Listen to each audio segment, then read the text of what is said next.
All right, welcome to Warcraft Reloaded, a podcast brought to you by Mash Those Buttons, covering World of Warcraft Classic, TBC Classic, and its community.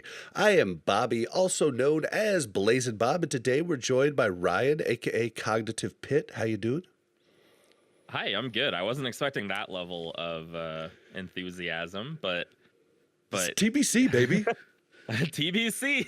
You're like, let's amp it up, but I wasn't expecting. Welcome. I was like, okay, hey, good. Doing good. All right. Well, and unfortunately, we are not joined by Mel this week. She had a long week where she traveled all over the place and flights got delayed. Things were just rough. And so she is decompressing now, and we will see her next week. But we do have a brand new guest to the show. Guide extraordinaire, Alenya. How you doing?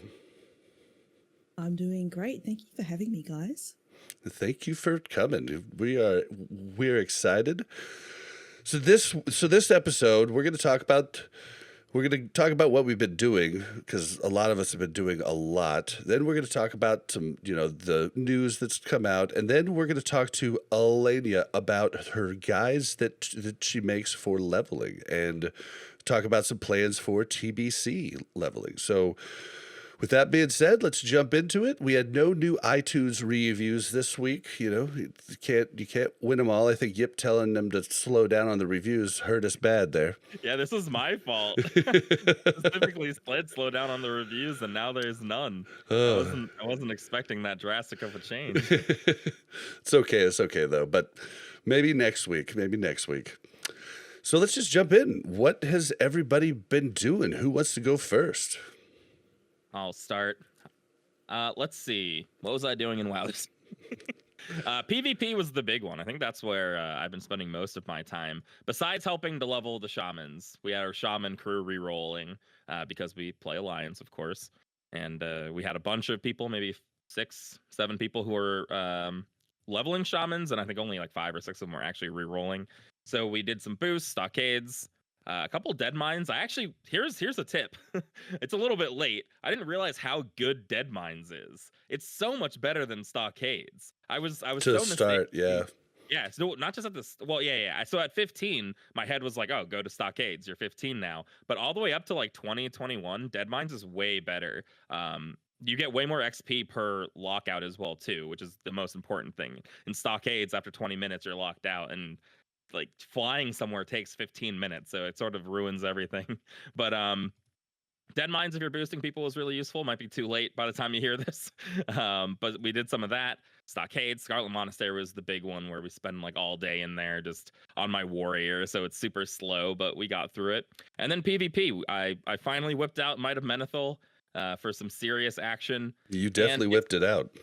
I felt like I've wasted my life, because I should have just been smacking people with Might of Menethil this entire time. I should have not been raiding. I should have just been arms and then globaling people. However, because of the boosted characters, I think it's a little bit skewed. Whereas before, you'd have to fight people who are maybe more on the same level as you. PvP, if you're not against a pre-made, is just full of no gear level 60s who are still wearing their boosted gear. Yep. I faced a warrior in Warsong Gulch last night who was still in the boosted gear 100%. He must have just like bought strat or ZG boosts to get 60, and I can global a warrior, so that was fun. Didn't realize that was possible, but it is. So it's been a lot of fun for me this week. Nice. What about you, Alenya? I'm sitting here being slightly let down now because I had my very first PvP experiences this week. Oh wow! And I don't have any real experience PvPing. I brought my hunter in to get me a couple of items of welfare gear before the Burning Crusade portal opens, and now I'm being told there's a whole bunch of 58 boosted and no gear Andes. I thought I was doing really well, and now it's like, oh. No, everyone's super geared right now. All the boosted characters are. Yeah. Thank you. All right, we'll just take that. We'll take that story and we'll run with it. Thank you. Have you been doing anything else besides PvP? Oh yeah, it's been incredibly busy in the lead up to launch. I am looking to push Oceanic first 70 open world speed running, and that requires quite a bit of preparation, as you can imagine. Most of the work is already done, but still have a fair bit to do. So there's a few summoners that I'm leveling to put into place to turn in all those pre-farmed quests at level 60 when BC goes live. So there's a bit of that. There's the PvPing that I mentioned earlier to grab a couple of pieces of gear that I wasn't able to have drop in raids over the last couple of months. I've Audie and I are no longer friends. I've been trying to get my helm from her for some time, and she just refuses to drop it. The old curmudgeon. So no luck there. And other than that, it's just a whole swag of practice more than anything else. Oh, and of course, the add-on that I the guide that I did for an add-on in game for 60 to 70. WoW Pro is the add-on that it's based on, and they only created a BC update last week. So I actually had to do a 60 to 70 run in game to record that on top of everything else. So Oh wow, it's been it's been busy. it sounds busy. I've been busy too. Like, so first off, like the PvP stuff, we've been just, I got my first taste of what it's like to be in a pre-made, and me and Ryan were in a pre-made last Friday after the podcast, and I got 75 Arathi Basin marks in just one night. I mean, it was absurd. We didn't even really have a good, like a real comp. Like, we only had at any one time 2 or 1 healer, and people just roll over like when it's a pre-made. Like, I thought, it would actually be hard, but I mean, they just give up like so quickly. Yeah, for Horde, it's shocking for me for Horde because Horde have much longer queues than Alliance do. So our queues pop almost instantly. Maybe you barely have enough time to make it to the PvP vendor if you're lucky to get something in between games. But yeah, once you, especially in AB, once you're 4 or 5 capping, their wills are just broken so quickly. And I think honestly, especially when you're on your warrior and there's 2 warriors who are just nax geared in the front, people just don't want to play against it. And I realized that too going against premades in Warsong last night. Is if the other premade had 2 or 3 warriors, I didn't want to do it either. They come out with their 2.5 gear and their Mites of Menethil, and you're like, I don't want to fight this. I want to fight the boosted people again. Yeah, dude. I mean, I'm a monster now in PvP, and I don't even have, like, I've got the sword from the Claymore, the unholy. Yeah, Claymore from Gruul or Gluth. Yeah, and it's a monster too. And I mean, just with my gear, like, unbuffed, I'm almost 6k health, and like I've got I've got almost 30% crit on top of that. I mean, I'm just a monster right now, and it feels good to beat up on the really ungeared people, especially if they're on that mount. I'm just like, oh, I'm coming for you, dude. Oh man. Yeah. But yeah, I also did professions. Did you guys do any professions this week? I finally had to do my blacksmithing. I think PvPing helped me really know I wanted blacksmithing, even though I want a PvP on my warrior, so I want Deep Thunder and Storm Herald, but you guys know I wasn't, on the podcast I've said I haven't been 100% sure, but after just PvPing, I was like, okay, we got to get Deep Thunder. We're going blacksmithing. Yep. Yeah, look, yes and no. I'm actually re-rolling to Horde for BC, so I'm having to start again from scratch on another server. So I've been leveling. Yes, yes, with friends. I'd been promising to play with them all classic, and I never did. And I have a very simple philosophy, and that is friends are more important than faction. So I am willing to roll the shittier faction in order to play with my friends. Friends are more important than faction, which I'm surprised to hear your friends would make you reroll. Oh yeah. Think about it from the opposite way. Yeah, that's a very good point. I'll have to think about that now. I'll be like, well, if you guys really love me, you come over to Alliance. Let's exactly. Do it. Yes. But yeah, you talk. Sorry. I was gonna say, yeah, obviously, like as part of that, I'm learning to get some new professions up. Something I don't normally do when I'm speed running because it takes more time. So Takes quite a it's bit of been a time. novelty. It's been really good. Nice, nice. Well, yeah, you talk about professions. Now, I did prep pretty good on my two mains, like Lock Dude and uh and my other Blazzinbob already had their professions done that I was going into. Like as soon as I found out the leatherworking changed, I went ahead and worked up enchanting on Lock Dude. I was done there. But I did I guess my mage was already 300 tailoring, but I did finally get him from 59 to 60. I also, nobody judge me, but I boosted a paladin to 58, got him to 60, Like everybody else. got him to 60, and leveling is absurdly fast now. All I did to get from 58 to 60 was the cloth turn-ins. Then with the famous Bingo Jones, I did all of the Fellwood quests and I did all of the Ungoro quests first, then all of the Fellwood quests, and got 60 at the end on the last quest that we turned in Fellwood. That is absurdly fast compared to what Classic took for 58 to 60.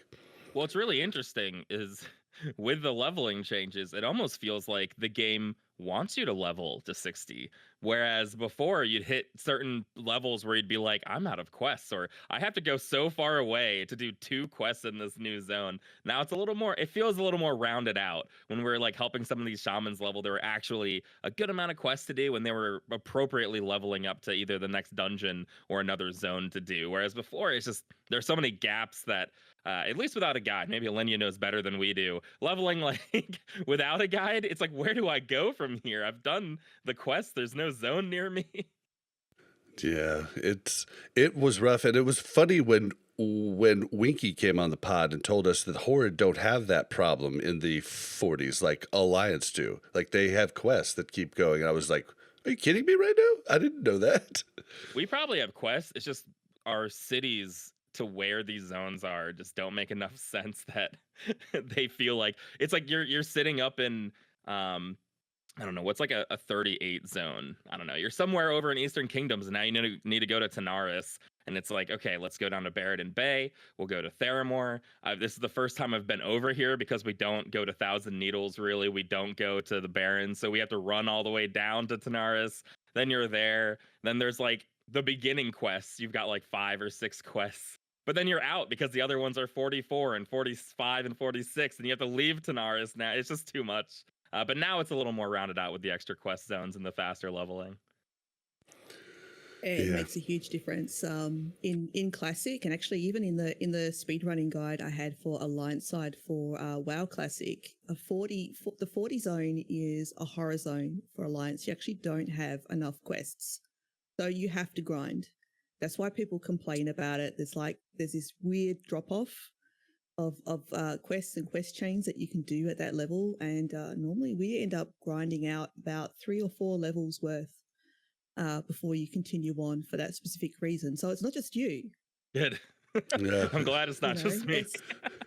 It's not just you, it's everyone. And that's why everyone just complains about it when they hit 40. Oh, I feel like I've stopped leveling. Well, you have. I worked up 3 characters in Classic, and I was just like, I thought I would figure it out better each time, and never did. Always got stuck there. And those were the only times that I did like actual mage boosts, like it was because like I was just like, well, I just don't know what to do. And I'm just not really a grinder. I love quests, just don't really like to grind. Yip loves to grind. I do love to grind. But it's just not me. Do you want to swap? Grinding makes me sleepy. Yeah. If I've got a section to grind, like I just want to pass out. It's so boring. One of the things I'm most excited for is the Talbuck grind at Nagrand. It's not that long, it may be 4 or 5 hours, but sitting down and just killing ogres and getting your Talbuck feels so good to me. I just love grinding. But there's just like in Classic, there's not enough grinding to be done, so I never really got to scratch that itch. Like there's a little bit while you're leveling, but for money, grinding hasn't been the best. There's no like specific rep or faction that I need to go kill things and grind for, so it's sort of TBC will be better on the grind side. Yeah, yeah, definitely. You'll actually, see stuff going up besides XP and stuff.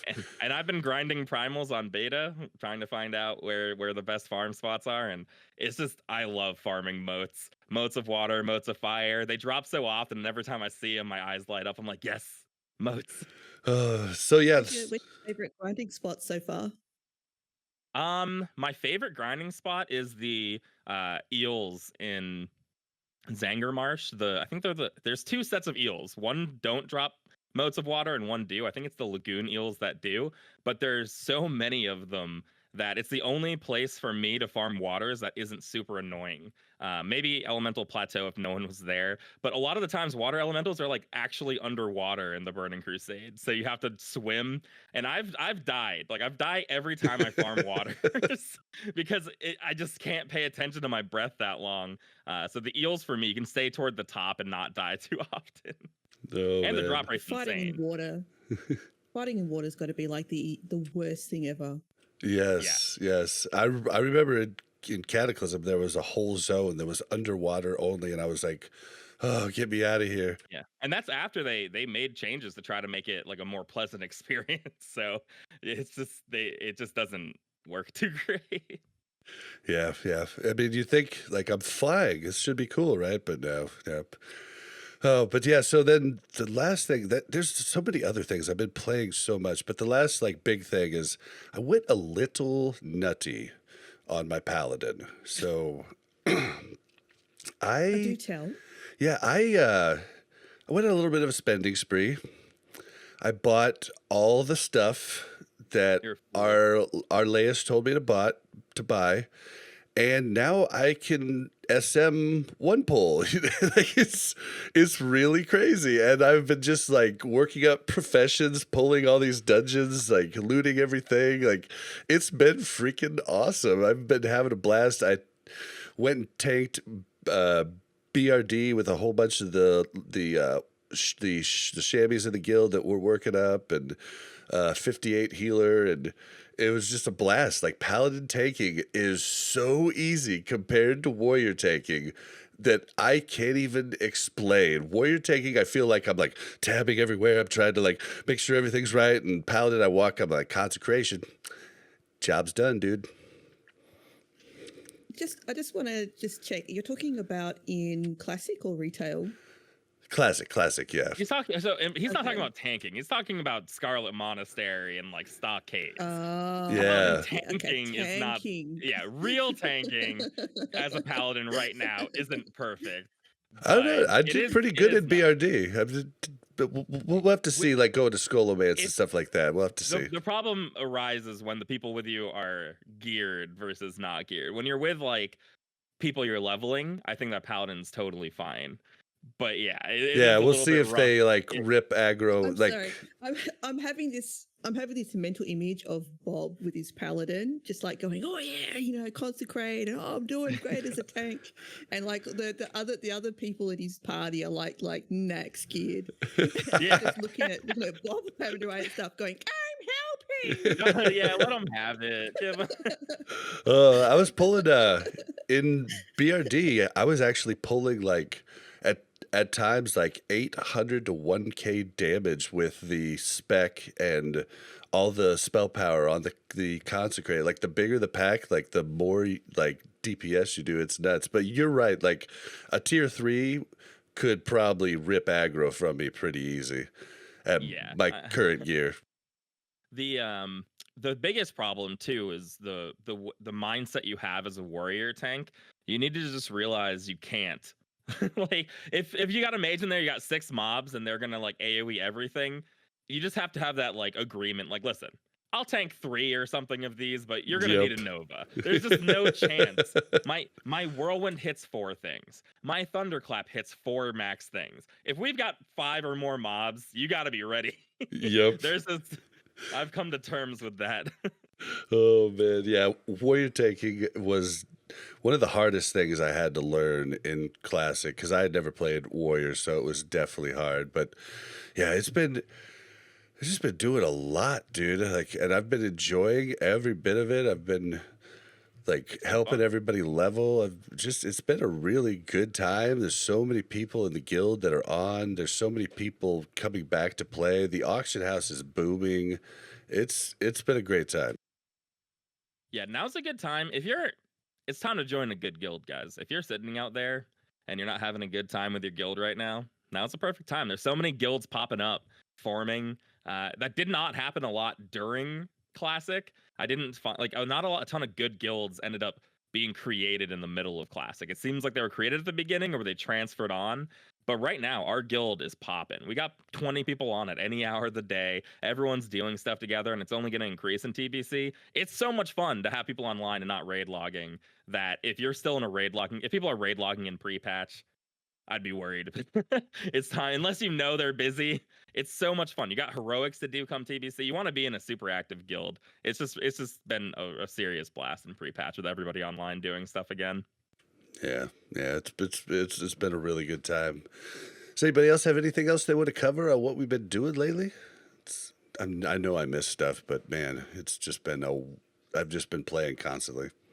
Yeah, I've missed everything. The only thing is, and this is sort of just a side note on the Warrior thing, I'm kind of looking forward to the dungeon grind in TBC because I hate Warrior tanking in dungeons as they are in Classic. This is going to force me to this is now like my retraining. Totally fine raid warrior tanking. Over these next 100 dungeons, I'm ready to learn how to be the best. Everyone's gonna be Nax here that I'm with. I'm gonna have to learn everything, and I'll be ready for heroics when I hit 70. Yeah, well, luckily we both know Ale, and we could always just shoot him a DM, and he's always happy to help. He sent me the spec that I should be using for dungeon tanking, so. Just I don't need any of that. Well, just remember, it's a resource that you can get. Don't put me on Bob level. Hold on a second. You're a DPS pretending to be a tank. Oh man, yeah. Ale's a great guy, isn't he? Oh, he is. He's a total great guy, and he owes us because he had a fresh mage that we literally decked out in like 8 pieces of BWL gear because he came to our alt raids. It was great times. He got so lucky the first night. I think it was 7 pieces total the first night. It was out of this world. Yeah, I'm surprised he felt comfortable stealing that much gear from our guild. Oh, he was just like, he felt so bad.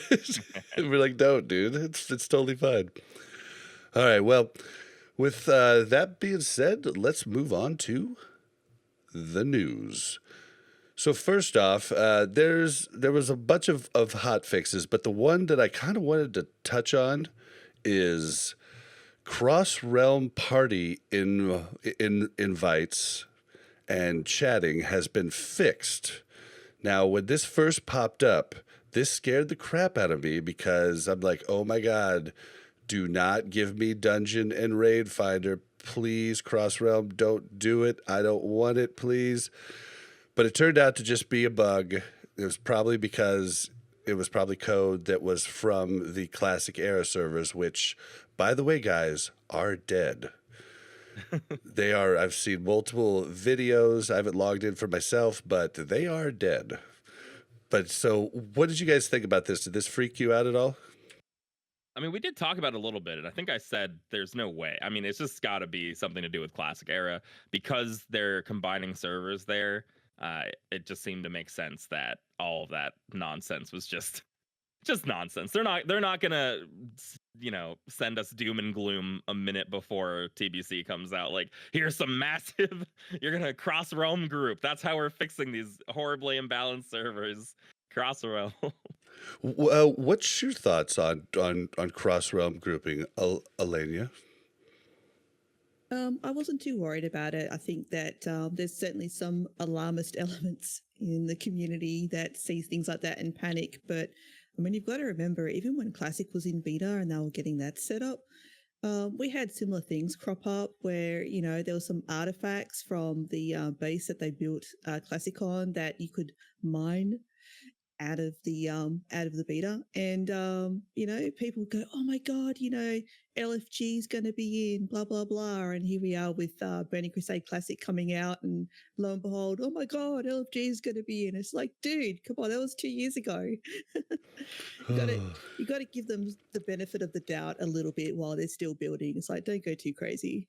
What's interesting is there is supposed to be an LFG tool that I think is not even coming with launch, right? I think that they are delaying the Burning Crusade LFG tool, like the Finder. Yeah. The, like listed one. Yeah. Like that I was going to say that started in BC, didn't it? The LFG. Yeah. It's not like it doesn't auto group you. It like lists a group where you can easily find people to group with, but it's all just like the same server. It's an easier trade as much. It's an easier looking for group tool, like where you can, and it started there, but they were saying they were going to give us the updated version of it, which just, it's basically you put yourself on a list. And it's like, I'm a DPS looking to do these dungeons. I'm a healer looking to do these dungeons. People can look at it. They can invite you to the group. But it's not like the LFG tool that came in the like middle or towards the end of Wrath, where it would just literally warp you to the dungeon, then warp you right back to where you were standing prior after the dungeon. And it was cross-realm at that time. And at the time, we did think that that was the best thing since sliced bread, and we just learned the hard way that it really destroyed server community. But yeah, it's not that. It's just a list, basically. Yeah, my main point though is like there were people freaking out about maybe there's gonna be this cross realm stuff. It's like there's not even a list LFG tool coming yet, and people are afraid there will be like cross realm LFG. People have some lack of faith in Blizzard, maybe because of the deluxe edition mounts and stuff like that, but people are really jumping the shark about what Blizzard's willing to do. It's like, the end of the world as we know it. Yeah. I work in sales and marketing as a career, so I'm a little bit more conservative about watching what Blizzard's doing, but certainly not unaware of. I'm certainly, you know, that they've got a thought process going there that certainly makes me wary about what they're going to bring out for sure. So it's a little bit of both sides for me. But I will agree with Bob on this one. I'm not a fan of LFG in terms of it, like, you know, losing that sense of community that you want. You want those interactions to go and find people, not just look it up on a list and, you know, go, oh, yep, we'll do that group without any sort of interaction between you. So anything that reduces interactions, I think, is damaging. With that tool, I think you still have to. I think you can send them an invite, but I think you still have to like talk in chat. I'm just not sure because the tool was so bad in BC, nobody used it. Like yeah. So like. Do you think, just out of curiosity, do you honestly think that Blizzard would bring back the OG LFG tool, or would they give us a version of the? They would give us tool? the modern. So they wouldn't give us the auto group, but they would give us the modern looking for group tool, where it's like quests. So if people need help with quests, you can like list yourself there, list yourself for a dungeon, list yourself for a raid. Would not surprise me if they put out something like that. Which I agree. I think even just that little though, every little bit where you make it easier to get a group going reduces the amount of community involved. So there's a middle, and everyone will have a different opinion. But the more you get to like, hey, okay, what's your item score? You know, what's your gear score? Okay, come on into this group. Yeah, we're gonna have a the really IO devil from retail. yeah. We're gonna have a really scary conversation about LFG going on to the launch of Wrath here in a year and a half or 2 years. So definitely look forward to that. It's gonna be a nutty conversation, but I don't think we're gonna have to worry about it until then. So luckily it was a bug. We're good. Moving on. Blizzard. Don't worry. Don't worry. You know, about things down the track. There's no point. We've got enough things to stress about now. Yeah, I think I had a college professor once tell me you have to have a healthy fuck it attitude when going through life. You have to worry about the things that you can change and the things that you can improve, and let the things that you can't kind of brush off your shoulder, or you'll go crazy. So it's a thing that's stuck with me all through life. So I thought I'd share. All right, so moving on. Oh, sorry. Go ahead. I was gonna say it's a nice philosophy. Yeah, it definitely makes life easier because you can just get mad about so many things.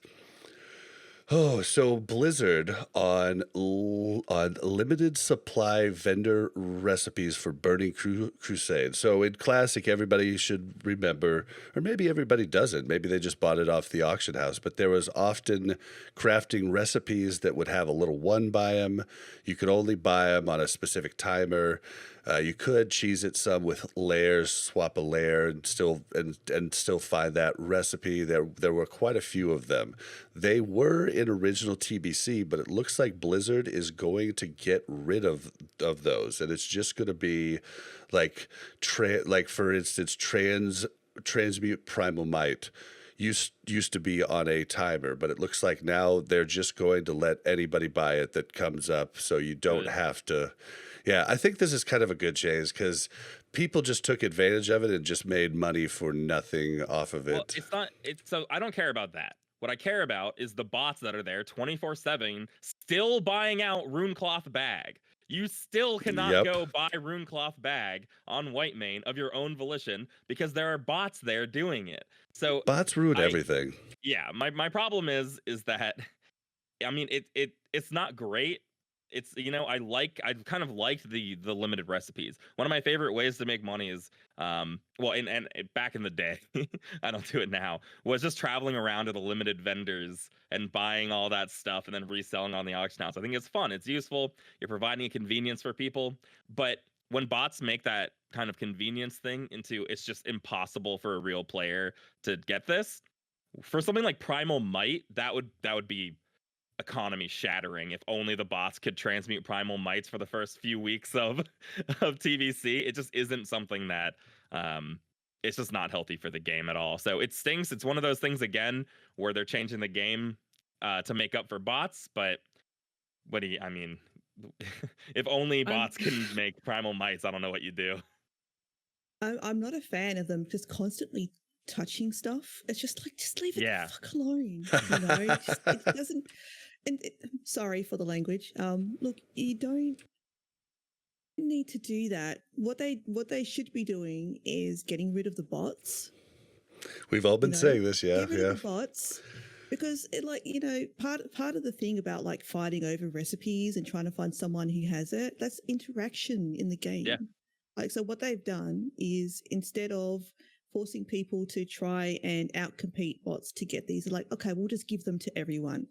You know, that's cool, but you know, it takes, if the bots aren't there, then it brings it back to that, you know, genuine competitive in the community, that, you know, people can sort of try and chase it down or hang out with someone else for hours to get this thing, or, you know, go rummaging around in the open world to find someone who's got the recipe so you can get what you're after. And that is something that you don't really see very much of in retail, for example. Now that just doesn't happen anymore. And this is one of the things that adds to the flavor of a community in Classic. And they're literally taking it away by making these decisions.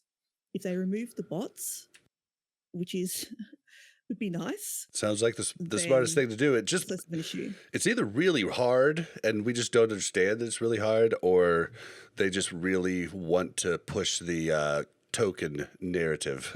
It's got to do with with their bot philosophy and like ban waves or something like that. That has to be the biggest problem. Like, that has to be coming from somewhere, because ban waves, the way they do them, it's absolutely ridiculous. You have the bots ruining everything, getting up to 60, farming everything up, and then getting banned all at once, as opposed to just, like, there's no way you can't know that a level 30 hunter whose gear is broken and just keeps suicide running into a mob isn't a bot. Like, there's no, you know, they can do something more than they are, and they're choosing not to. So there is some level of that. And I totally agree. Like, this sort of thing to me, you know, if we had to weigh the pros and cons, I'd rather bots not monopolize Primal Might. But I totally agree, you're losing part of the game, something interesting that flavors World of Warcraft. I think one of the reasons people like classic vanilla is because of all these sort of inconveniences that sort of add up to what is a robust world. Things that are like, life is inconvenient, and when you have these sort of things going on, it feels like, wow, runecloth bag, I need to go get that from Winter Spring.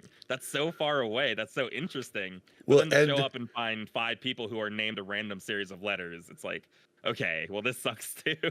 well, and you still, I mean, you're still going to have those types of things, even with it being limited. There will be people that just buy the recipes off the auction house for an upscaled price. And it's people that buy the Chrono Boon for 2 gold more than they would have to buy it if they went to Yeah, Western that's true. Plaguelands. And I mean, for the people that do want to do these traveling things, they will still have a route to make extra gold, because they are making the gold off their travel inconvenience. Well, you can't anymore though now, because they're making Oh, them they're bind on bind pickup. on pickup now. Yeah, They they're not are. making them Good bind point. on Good equip or point. bind on I learn. hadn't heard that. Yeah, I hadn't yeah. heard Wow. that. That's cool. So yeah, they're making them actual More bind on blood. pickup. So you have to go yourself. So and now go get it. everybody has to go. Okay, so that market More is definitely blood on dead. the PvP server. Yeah, it's I just- it's weird. But yeah, I mean, the it's philosophy is, why is Blizzard having to keep change their game? You know, the 30 instance cap was a big one. It does stink when they're changing their game instead of addressing the problem. They're adapting the game to a problem as opposed to fixing the yeah, problem. that's the thing that bothers me. It's just like, just leave it alone. Like, if there's a problem with bots, fix that. Yeah. If there's a problem with people being toxic purging, just leave it alone. Because I mean, I know everyone likes the Chronoboon, but how many stories have come out of situations where people are trying to deal with PvP or some inconvenience? I mean, you talk about, people talk about WoW memories. Those WoW memories come from conflict a lot of the time when they overcame some sort of difficulty, whether it was in a raid or in the open world. And when you see these sorts of changes come in, where Blizzard just comes in and goes, "Hey, free stuff for everything will make your life easier," it takes that away. Well, I think for us, like, we definitely enjoyed the times we had to fight into the dungeon with our buffs. I think the thing for us is we didn't like the level 35 shaman just rezzing right in Stormwind and purging us, and just like not putting any work into it at I all, don't know. really. Hold on. I like that sort of passion. Once we're toward like the end of TBC, even right now I can joke about it, but in Wrath we'll be like, remember when we when we were like on our way to BWL and we had to deal with these idiots in Stormwind who were dispelling our butts? I mean, it's a story. I'll take it as a story at this point. I'm not living it right now. If only there was a way to report people that are griefing people repeatedly by doing stuff like that, that would be actioned on, right? If only. If I mean, that's only. if only anything was actioned on. But we need to have an episode sometime that is just all about bots, because there's a lot of things to talk about. But they absolutely have the budget to deal with bots better than they're dealing with them now. It's not that crazy. I Yeah. bring up RuneScape all the time. RuneScape used to do these live streams, and maybe they still do. Old school RuneScape, where they had they called them moderators, but employees of the company. There was someone who was specifically there to deal with bots, and they would live stream bot busting and take all their gold and like show how much money they're making from stealing all that money from bots and real world traders. Like, hey, we just stole $10,000 worth of gold from this bot by like banning him right now, and it was really fun and like a community event. But it showed that they were working toward fixing the problem. Right now, it's just, why are there so many bots around? Like, there's no communication about like, hey, we know we've got this huge bot problem. Even this change, am I crazy? They just say like, hey, we're gonna change it to this. They don't say because of there's so many bots around. It's like they don't even want to mention that botting is a problem in this game. Well, and Yeah, we're not dumb. Yeah. something else to mention. I don't know if this is I can't remember how it was in TBC. Like, I can remember a lot, but this specific thing for the recipes, I just can't. But in the beta, we tested like these different recipes, and they respawned within 5 to 10 minutes each time. And so in Classic, it was definitely like 6 to 8 hours type of deal, like on the lots importance of them. matters a lot too. So that's why, like, specifically they only pointed out Primal Might because I have a feeling that that's like the biggest one, and for me that would be the biggest one. If like Primal Might is really really important for everybody, pretty much week 1. So to have like a 6-hour respawn on the one Primal Might transmute, and it's the only way to get Primal Mights. There's no other way. You'd be And it's bottlenecking on so a insanely. yeah, and it's on a cooldown for each character. So Exactly. So the Primal Might is like the most appeasement one, where it's like it's hard to argue with that because I want Primal Mights week 1. But how many other recipes that are less important are they making this change for as well? Where yeah, if they spawn in 5 to 10 minutes, that might be perfect even with bots. You have a chance to get out there and get it. It's just really when bots have like an exact timer that they can get it, that's like not a great thing. yeah, it was definitely varied, but it was like 5 to 10 minutes. So I mean, it really wasn't that bad prior, but I guess they just decided to just go all in and just be like, "Yep, we're just changing it completely." Yeah. But well, you know, whatever. Change it. Yeah, that seems to be like the standard response is, oh, we'll just change something in the game that wasn't there before, and you know, then it'll be good. Yeah. Yeah, I just wish I worked at Blizzard because I could just tell them exactly what to change and what not to, because Well, Bob's they changes are best. the thing is, well, I mean, the interesting thing is like the bots, because like it doesn't. They do need communication with it because we can't understand some of these changes. We need to understand what they're dealing with. When they did do the 30 instance cap, they had, I think they had mentioned some numbers with botting that sort of justified the reason why they were doing it. We just need more info like that. Whenever changes like this happen, at least tell us why you can't bust the bots. If you can't, if there's some Yeah, reason, at I least do tell us like it when the philosophy. yeah, They're not when dumb. well, I mean, and the guy that writes the responses is Randy Jordan, who you know Yeah. used to be the co-host on the Instance podcast for years. I mean, the guy loves World of Warcraft, and I love it when he gives their thought process, and he does it quite often, you know. So I do appreciate when they actually elaborate on why they're doing something, and sometimes it actually makes me feel better about the change because it's something I didn't think of. So yeah, I would definitely like that too. All right, the next thing on the docket is the Caverns of Time teleport will not be available early on in the Burning Crusade. Now, I'm pretty sure this is the way it was in TBC originally, and it was something like midway through, they're like, well, let's just give them an easier way to get to Tantarus. Yeah, I mean, there's a lot of little things like this that have been popping up that are just like where they're randomly choosing to phase certain things, which I appreciate. It's just weird that it's all coming out at random times. It just feels like they're like, oh, we just remembered this. We better time gate this also, because it's just these sort of things are coming out days before TBC is coming out. Like we didn't know guild banks weren't coming out with launch of TBC. They're just it just would be nice to have a grand list of this when they were kind of announcing the phases. Yeah. I just think they weren't at that point at that time. But yeah, I mean, it makes sense. I like things being phased because it really gives a sense of progression. Things aren't going to be I super really like it. monotonous for the entire time we're playing. Yeah, guild banks, I'm not sure I like being phased.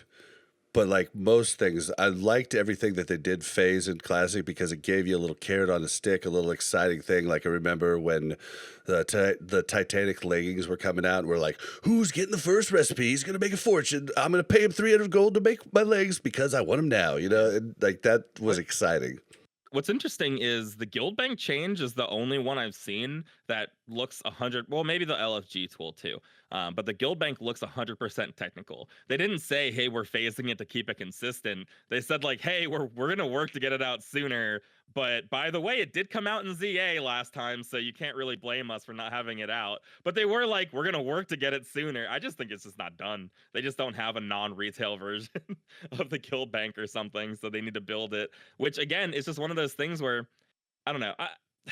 I don't want to look that far ahead into the future of like Wrath, but I think that if they had the team that they're moving into TBC with from the beginning of Classic Vanilla, then a lot of these things wouldn't have popped up this late. They would have had a better idea of how TBC was going to be run. But when they weren't really sure what they were doing for most of Vanilla Classic, now they're sort of like, okay, we got to really hurry up on getting TBC out. And that's just the way it feels and comes off.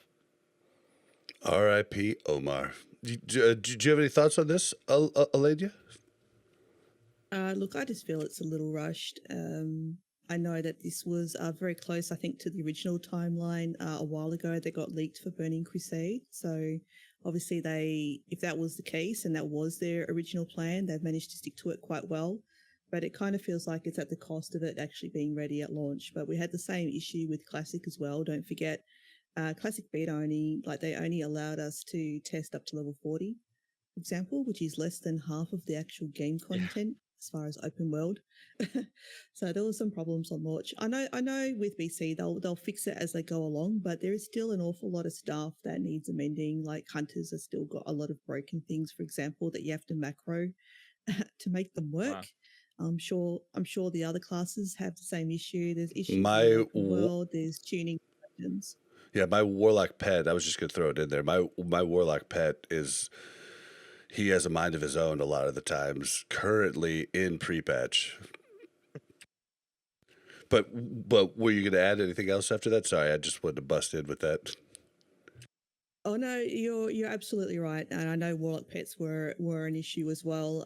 It's one of those things where it was reported on beta some time ago, but they tried to fix one thing and broke another. I just feel it's been a little bit rough on the guys actually working behind the scenes to try and get everything fixed, and I think that they would have benefited as well from some additional time to get things going. We've actually talked about that a lot. We've tried to point out that it's probably not the devs that are making these rushed decisions. They're just the ones that have to deal with the work that comes with those decisions. And they're probably like, okay, dude, well, I guess we'll pull an all-nighter here. All right. It happens in every stage of IT. I think we've all had days where someone's just wandered along and dumped a whole stack of things to do on our desk with no preamble and left us to deal with it. Everyone knows what that's like. Yeah, I mean, it is a symptom we see of Blizzard now just being like an ordinary AAA game studio, which that's just how you have to see it. And like devs being put under pressure and timelines not working out, that is just AAA game studio classic. So, how do you feel about working Saturday? Or the game's coming out Tuesday no matter what. You can not work Saturday, but like every game comes out with a day one launch patch and stuff now. Like no game is just done on launch. Yeah, that is a sad truth. It was a horror. I felt so bad for the guys working behind the scenes for pre-patch. When it got pushed back, what was it, 12 hours in total? Like those guys were working for a long time. A long time. And like that's what I do. That's what I've did for my career for, 15 years is basically database server work. And I did tons of migrations, so I know the possible problems they were running into, and they're not easy fixes, and you have to start over from scratch, and it's a nightmare. It means I couldn't help but laugh when it was happening. Well, not laugh, but they were working so hard. It's really annoying. Everyone was really mad at Blizzard, which is just, to me, I talked about it last time, but it's silly that like people are mad at devs. Like they're obviously trying their best. Maybe the communication was bad about when it would be ready, but they're not slowing it down on purpose to mess with us. But when AV was broken, I don't know if you know this, Alenya, but Drex War Masters weren't spawning, so Alliance could just win Alterac Valley in 5 minutes, like over and over again. And I was just thinking really? I was thinking about all the the Horde had no chance. They were up till like 2 a.m. working, and they're finally going to sleep, and all of us are just like, oh, there's a bug in the game. Like we're just getting tons of honor while they're sleeping. Why didn't I hear about this? Now I'm disappointed. It was all of that honor. It was a nuts. Really precious amount of time. It was I'm Eastern, so it was 4 a.m. when servers came up, and then for about 3 hours we could farm like insane honor. And the poor horde had the longer queues too, and they had no chance to win. Zero. Yeah, because like as long as you had, I mean, you didn't even really have to have that good of a tank, like, but you just go in there and just burn him down, and there was no other mobs to help him. It's just Yeah, unbelievable. everyone wants to talk about the 10x honor that we were getting, but the broken Alterac Valley was where my honor really came from for the week. It was just insane. It was 1700 honor per 5-minute win with no queue on Alliance. Pretty Yeah. good. Yeah. Oh man, yeah. It was, but yeah. Okay. Well, let's go ahead and move on to.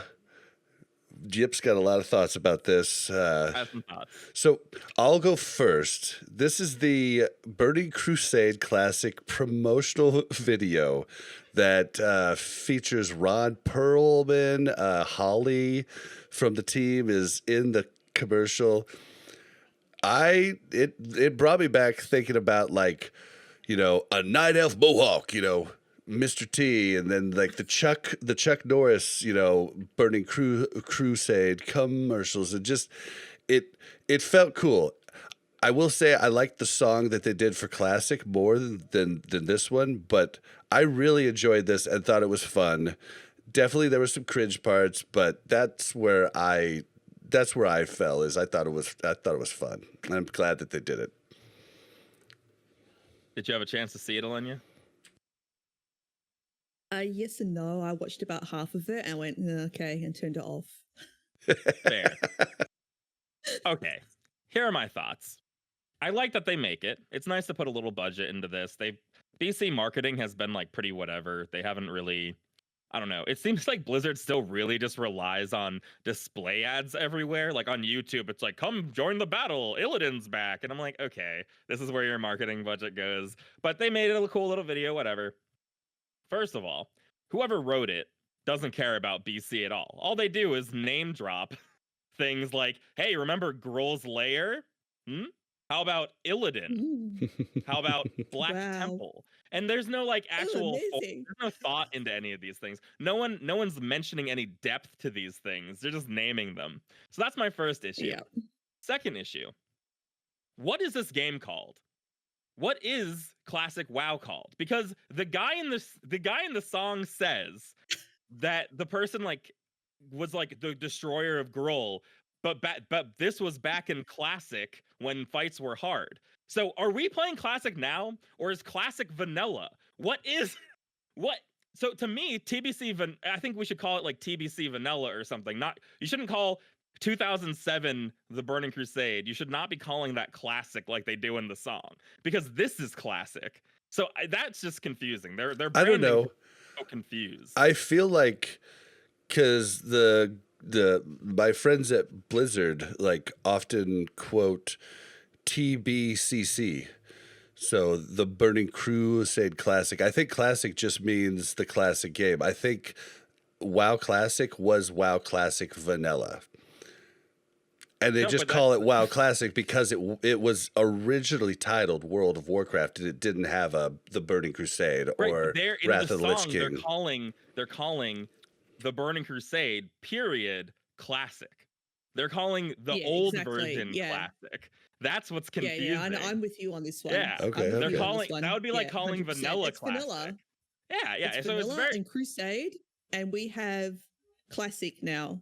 Classic is the modern era. They're trying to like appeal back to like the old vanilla times and the old original Crusade times. And I'm like, oh, this is back in Classic. It's like, well, Classic came out 2 years ago. That's not ancient history. Yeah, it's so bizarre. So to me, I don't know. The other thing is they have to give up. I could be wrong on this, and maybe not everyone does this, but at some point, and people have complained about this before, during private server time, everyone just calls it TBC now, right? Back in the day, I called it BC, but I call it TBC now, and I see everyone just call it TBC, but Blizzard is still stuck on this Burning Crusade thing. They refuse to put the word "the" anywhere. I don't know We why. we did just call it BC. We but never I said feel like TBC. sometime it Now that you evolved, and mention now it, everyone says TBC. Like I used to call Dire Mall VC for Van Cleef, but everyone calls it Dire Mall, or not Dire Mall, Dead Mines. Rebel. Everyone calls it DM instead of VC now. I don't care, whatever. But TBC, I feel like, is the normal thing to call it, and Blizzard is just refusing to call things TBC, and they should just give up on that and then just call it TBC from now on. It just needs to be clear branding, right? It's just like, just be clear about what era we're in with how you describe stuff. Don't just mix and match it, because it, like, you know, if they're appealing to new players that maybe want to come in and try Burning Crusade Classic for the first time, then, you know, you need to be clear for them, because they won't understand that. We'll understand that because we understand the semantics, but not everyone will. Yeah, like it is just a little bit, like there's just a lot of terms getting flown around. So those are like nitpicks for fun, but in reality, I think that in order to make something like this better, like you said, the Night Elf Mohawk makes way more sense than like, hey, Night Elf Ron Mohawk. Perlman. Why is Ron Perlman at the end of this? Ron Perlman is at the end of this. It's like Hellboy. yeah, Hellboy. He was also oh, he was in the biker show, Sons of Anarchy. He's been in a ton of stuff. Yeah, but what does that have to do with any? I He's wonder at if the he end. plays. What's it got to do with WoW? I don't know. Yeah, they Why made don't it they look get, like like, it an should have actual been player to do Mr. it? T. At the end of that song, if Mr. T was there and was like, and also Night Elf Mohawks, it's cringy, but it's like, hey, this is what we did back then. It reminds me of actual things. You got to say it right though. Night Elf Mohawk. I don't know. Oh wow, that's a good impression. I like it. The problem I have is like the classic one, it's cringy, but it talks about like Leroy Jenkins. It talks about things that we actually care about. This one's like, remember Girl's Lair? And that gets me to my main I'm like, point. no, I don't Here's remember something Girls crazy. Lair. Yeah, girls what? They don't mention player versus player at all in this song. They don't mention really? it ever. And They this don't is say basically arenas, the birth they don't of say where it battlegrounds. became cool. Yeah. At the end, here's how messed up this is. At the end, they're saying whether you like to explore or you're like venturing into raids, the Burning Crusade is coming out or something like that. But they don't. They put explore before they put PvP. I don't even understand. What do you mean like to explore? Like walk around? What is that? How could they not mention PvP when arenas are coming out? Whoever wrote this does not care about Burning Crusade. They hired some marketing company to looked at Wikipedia or something, pulled out the raid names, and then made a song. And that's all that happened. It's cool that they're putting effort into stuff, but I think they really missed the mark on this. This is so funny. I thought this was fun and cheeky. I had no idea you were going to have like a whole like drop down list of problems. I have notes. I took notes because I was just gotten the stick out and he's just like this. Here's the thing. I don't know. It's like I don't beating it for like 5 minutes. I don't just like calling things cringe because I like some things that are cringe. Like I like weird role play stuff. I think it's funny. I think it's cool when people are like, let us, for the Alliance. I like that sort of cringe stuff sometimes. But this is cringe for a different reason. This is cringe because it's like pandering with no effort behind it. There's like, it's not like, I feel like you need to give more than just cringe, because you could call that first classic one cringe. Why does that one have 5 million views and 1 million likes, as opposed to this one that has equal likes and dislikes? I think that there's a reason. And it's like, you can see how much care and effort. I wasn't sure who they were actually pandering to with it. I was just like, this isn't resonating with me, and that's why I turned it off. I was just like, yeah, okay. I'm obviously not the target audience. And in conversations like this, I am so glad you're a host on this show. Yep, you are awesome. I loved it.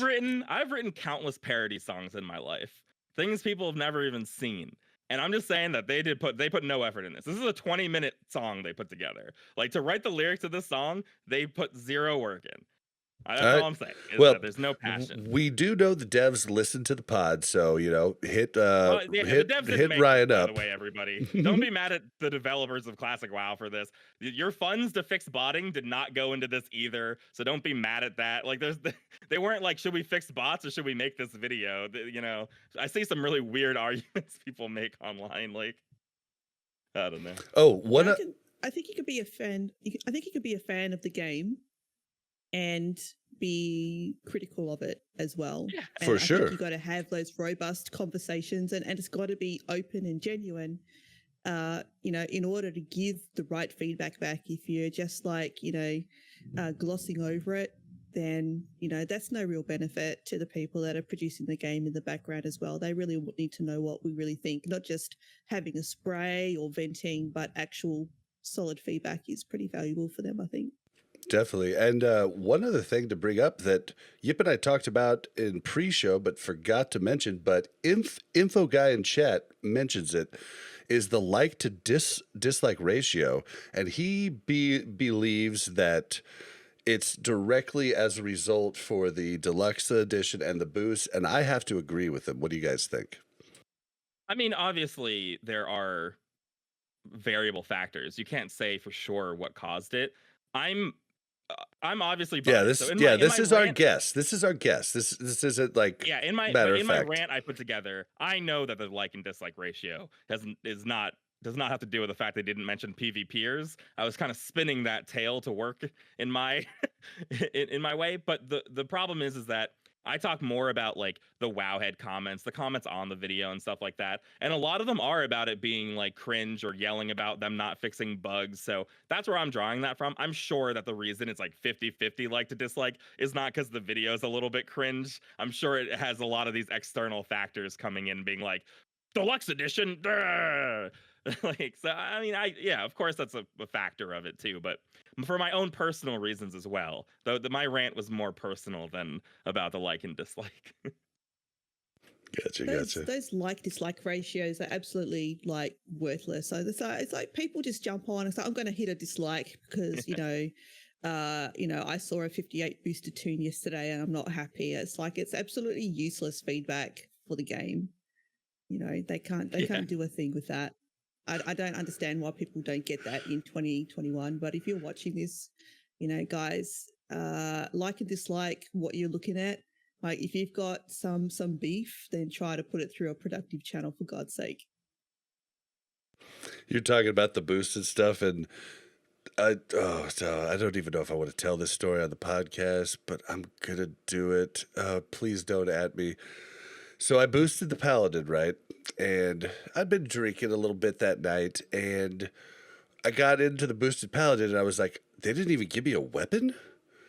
What the heck? And I, like an idiot, thought that the only way I could get a weapon was to buy the deluxe edition. So no, you didn't. I went and upgraded the deluxe edition. And then I still didn't have a weapon, and I finally Googled it, and I was like, oh, I have to do a quest to get the weapon.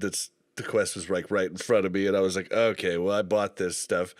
So then I went and I did buy the Paladin epic riding, and then the horse was 95 gold, and I was like, well, I've already got this mount that will go faster.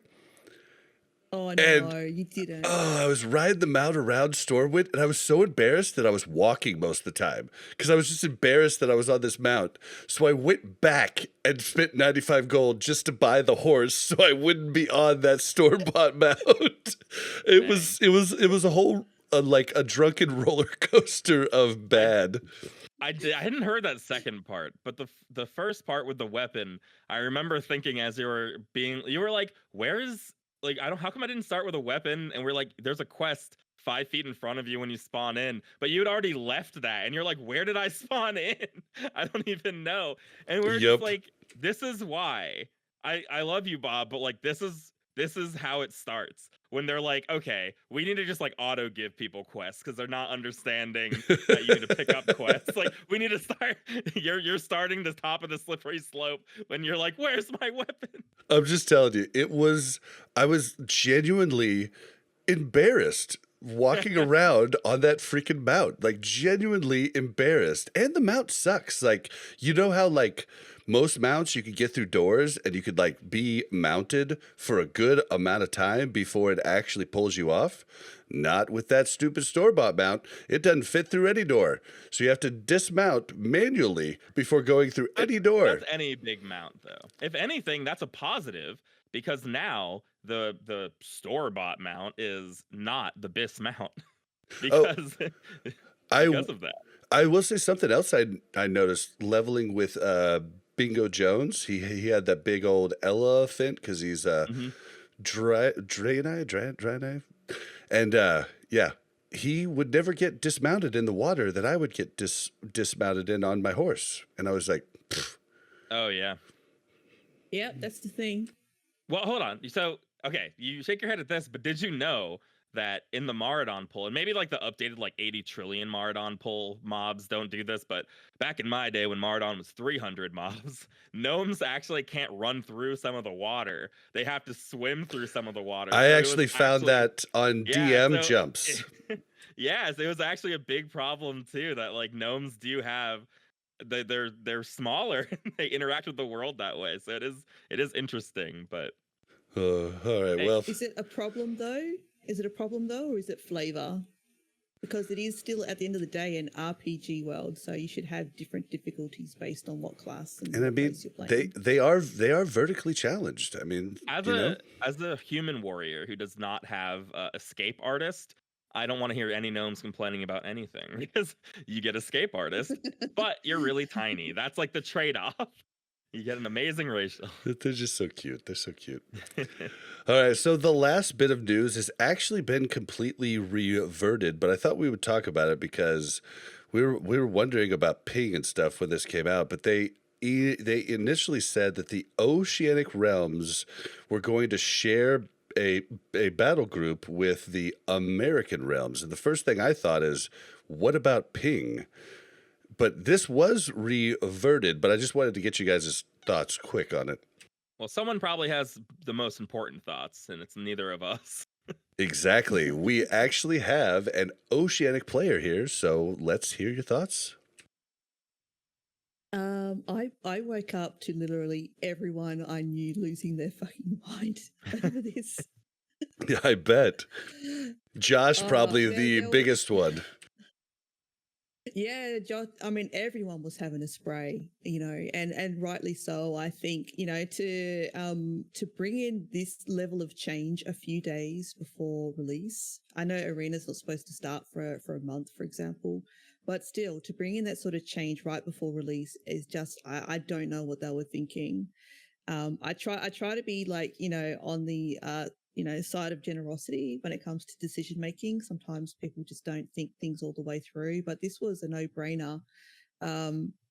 To try and play Arena, if you're going to be competitive, let's say you wanted to be in the top 1%, play Arena, where the Oceanic community has only a small number of players compared to the NA. You'd be just about guaranteed almost every match you would be dealing with playing on an NA hosted server, 200 plus ping, 250 ping. Imagine you're trying to get like that gladiator title and you can't, not because of your lack of ability, but just purely because of where you are. That's not fair. And I'm glad that they reverted it. I can tell you the amount of memes and spray that came out of it was absolutely, it wasn't funny, but it was really funny. Well, and I Had thought, a lot of angry people. I can imagine. well, and one thing that I thought about was I didn't immediately, when I saw the news, think that it was going to be all NA hosted servers. I thought like maybe it would actually host the Australian players on an It does. Australian It server with us coming over and us having the big pig. And I was curious on how they were going to do, if they were going to like 50-50 it, or if we played someone in Oceanic, would we always be on an Oceanic server? I was curious on how they would do that. It would be population based, I would expect. So, just granted that the Oceanic community is a fraction of the population of NA, the majority of them I would expect would be hosted on the NA servers. But regardless of where you're being hosted, there's going to be someone that's going to be disadvantaged. Yeah, well, Yeah. I mean, I feel like you guys have some pretty big, because like some of our biggest listenerships are in Australia, so I feel like you guys have a pretty big population of, Well, the problem. Okay, really well, excited if they had a players. big, Well, I'm gonna put it this way: if they had a big population of players, they wouldn't try to connect Oceanic and NA realms. For True, Arena. true. That's the whole reason. Is if you can't find a group over on Oceanic, they're not gonna send other people to Oceanic. You're gonna get sent over to where there are people. Yeah, That's how most games function. I was thinking about, like, Josh was talking about his mega server on his patriotic exclusive countdown after dark, and he was talking about how big the server was. I guess I just didn't think about that's their big server, but we have like 15 of them over here. So I guess I just didn't think about that. Changes. I think the most important thing is it's a philosophy of the game, I think, that is starting to come out with that, because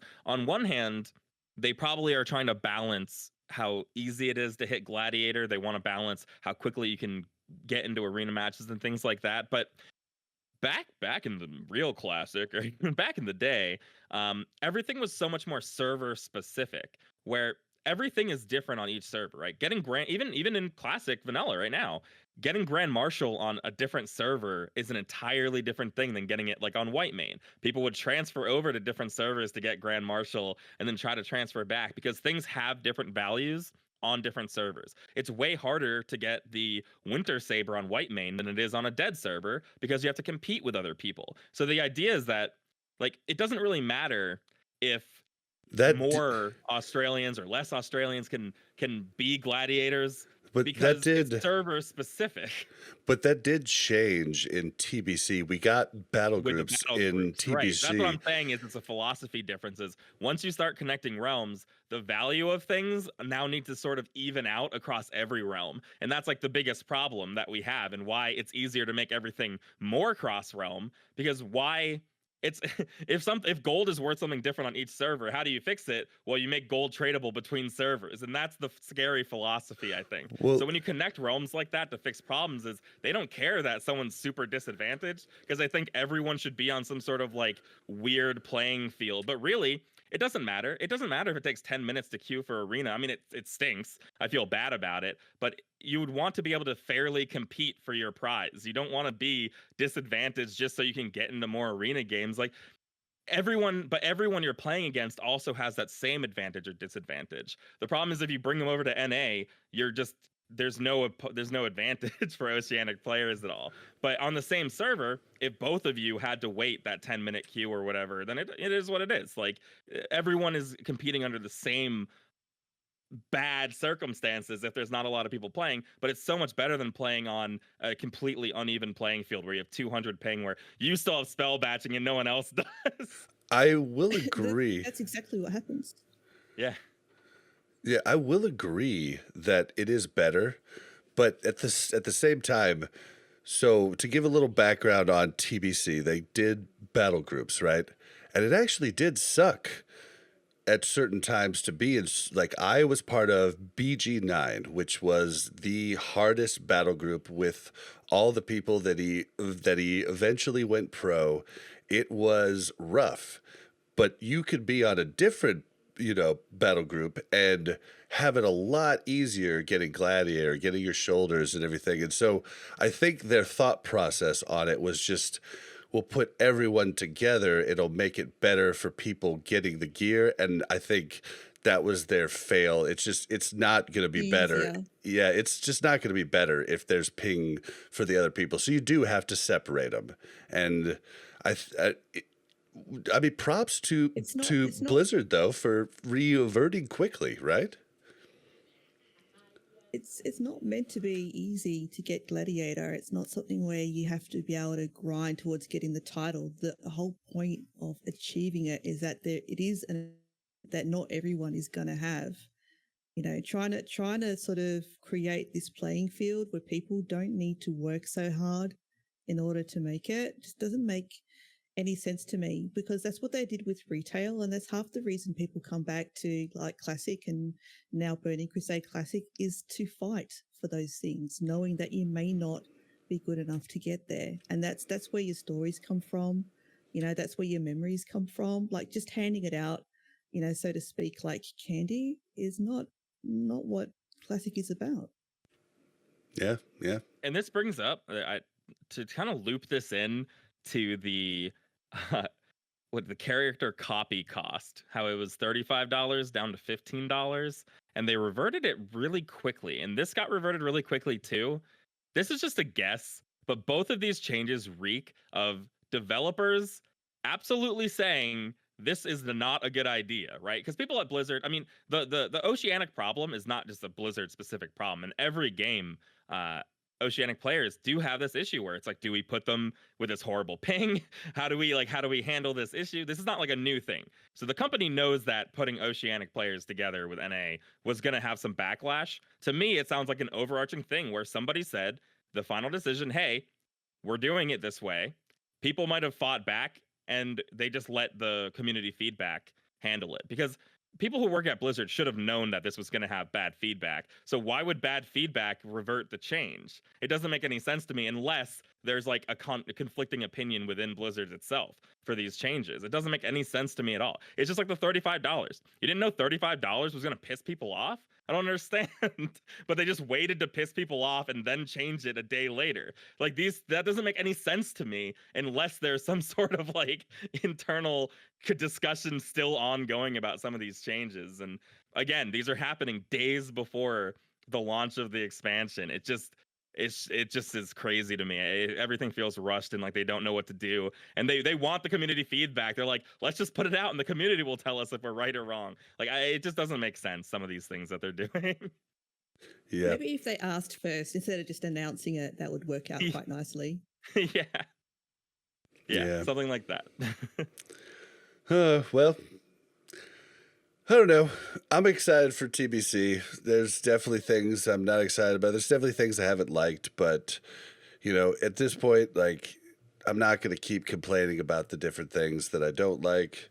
Well, that's why we're not ending the show on this note. Exactly. Let's move into discussion. So this week, like always, we have a new guest and we want to get to know her a bit. So we're going to get to know first a little about her background in just playing World of Warcraft. So when did you start playing World of Warcraft, Alenya? I first started playing it back in vanilla, so I've been playing it for a little while. Nice. I'm a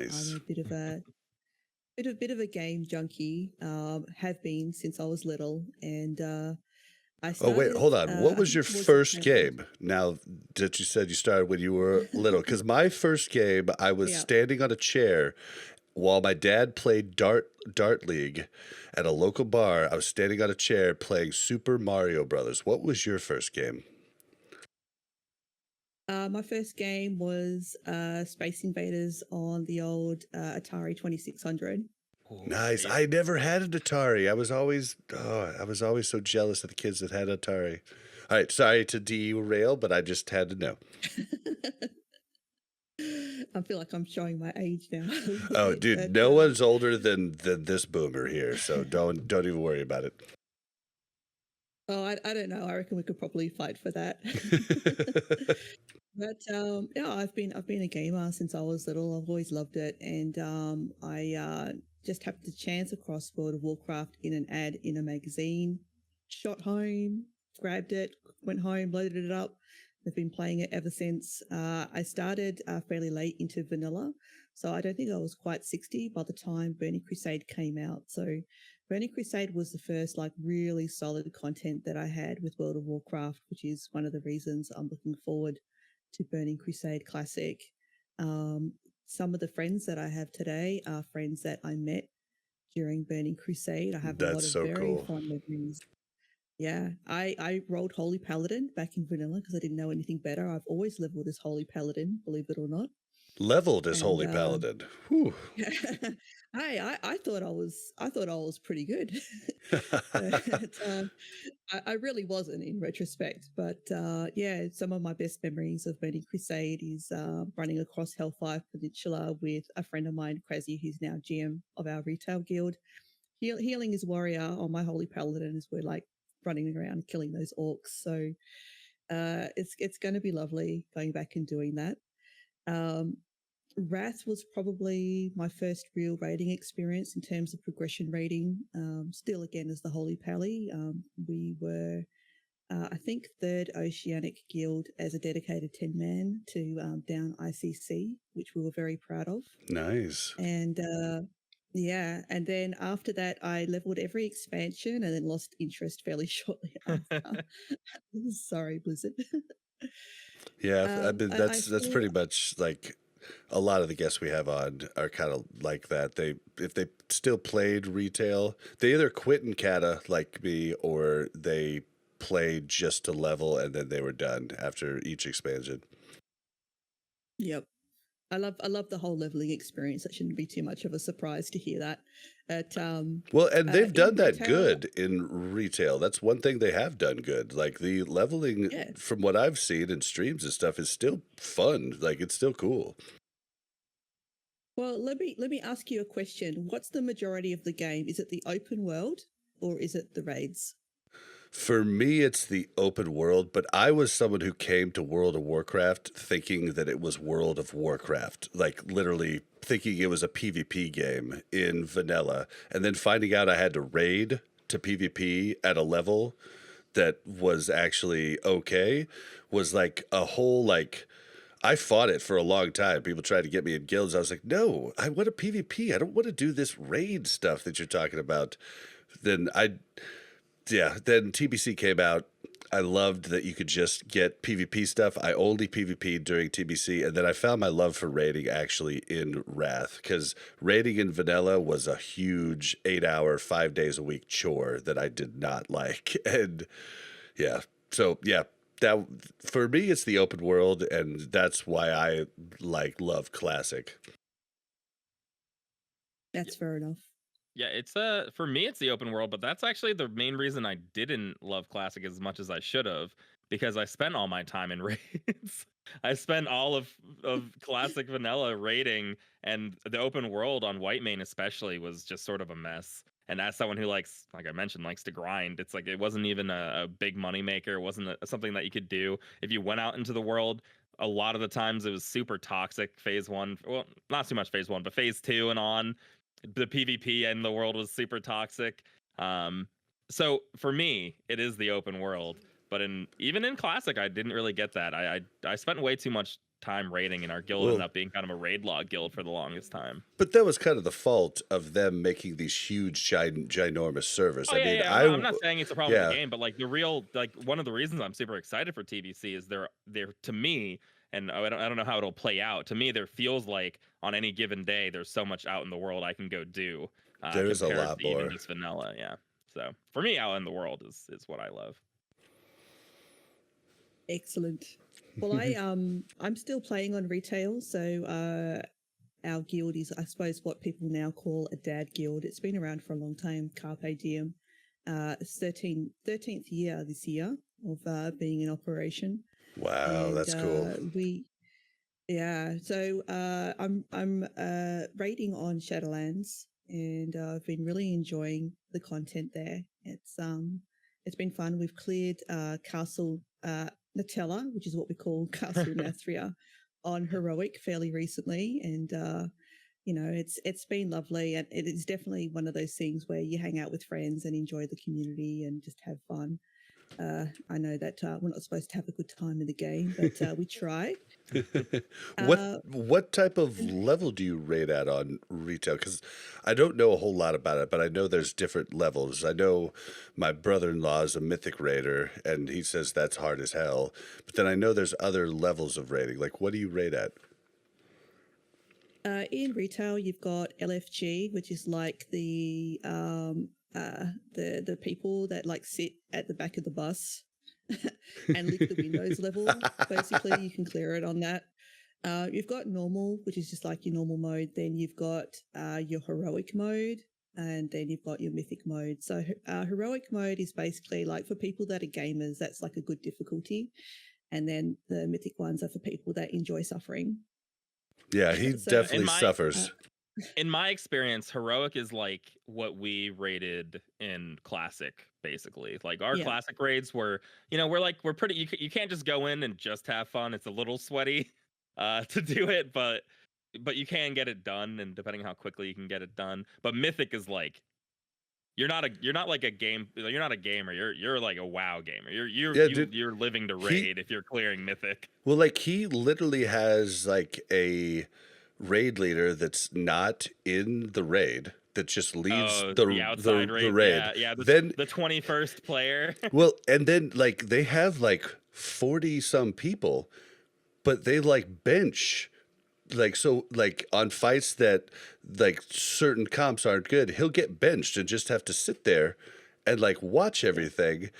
But then he like makes a ton of money, I guess, at the end of different tiers where they sell mounts to like other people. They bring like a couple other people in. It's like a whole crazy meta that I'd never even heard about. When you complete heroic, I think you get a cutting edge achievement, which gets you a mount every tier.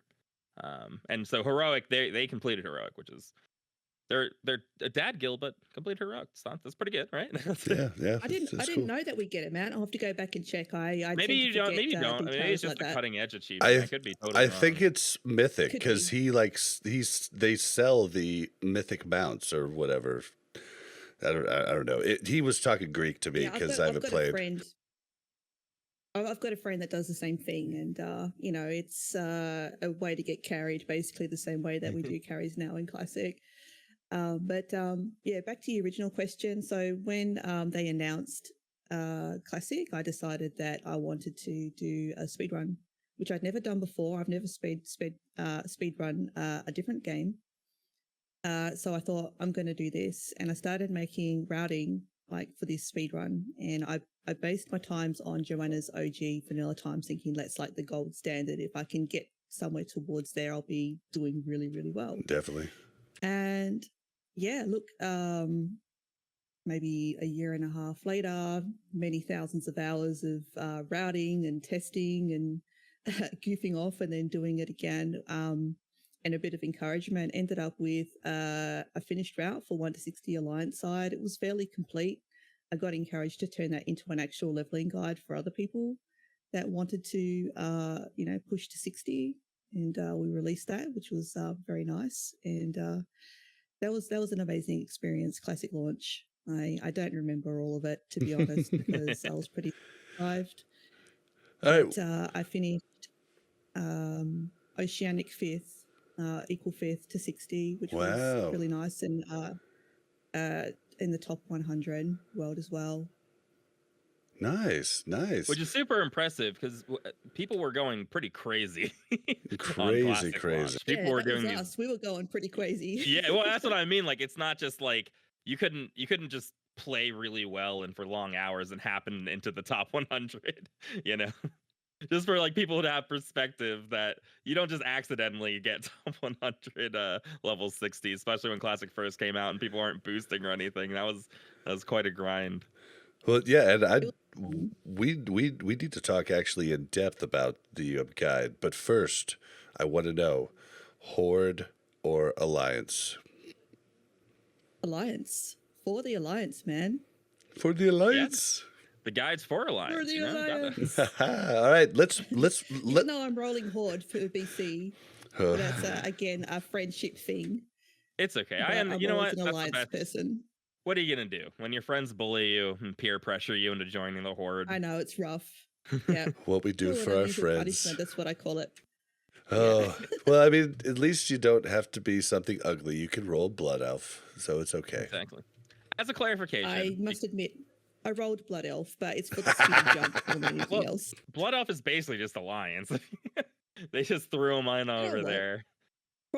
From a lore point of view, because again, I'm going to be maining Paladin in BC. Like I nearly like threw the PC out the window when I did the first class quest for Blood Elf Paladin. I was just like, you have got to be kidding me.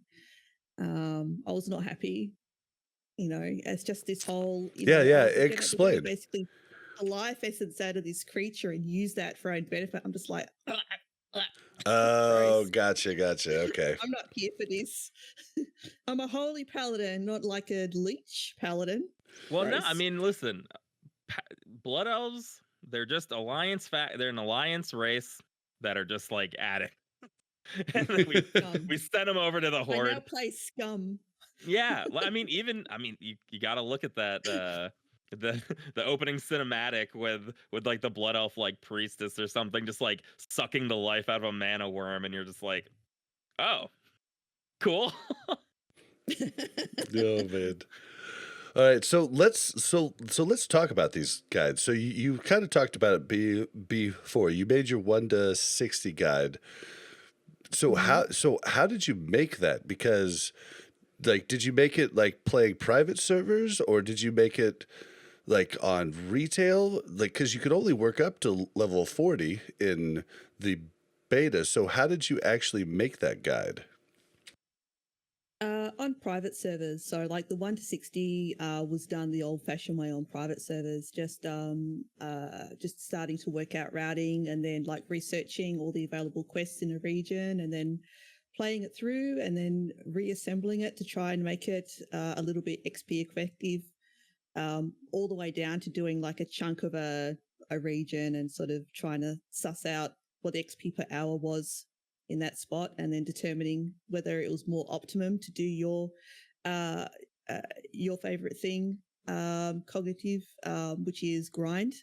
Oh yeah. That was always the gold standard, whether it was grinding or questing that was going to be better. And I've still got, I think I've got a notepad here somewhere from when I started writing my very jumbled notes, and then it slowly started to form what ultimately became an 80 plus page routing guide for 1 to 60.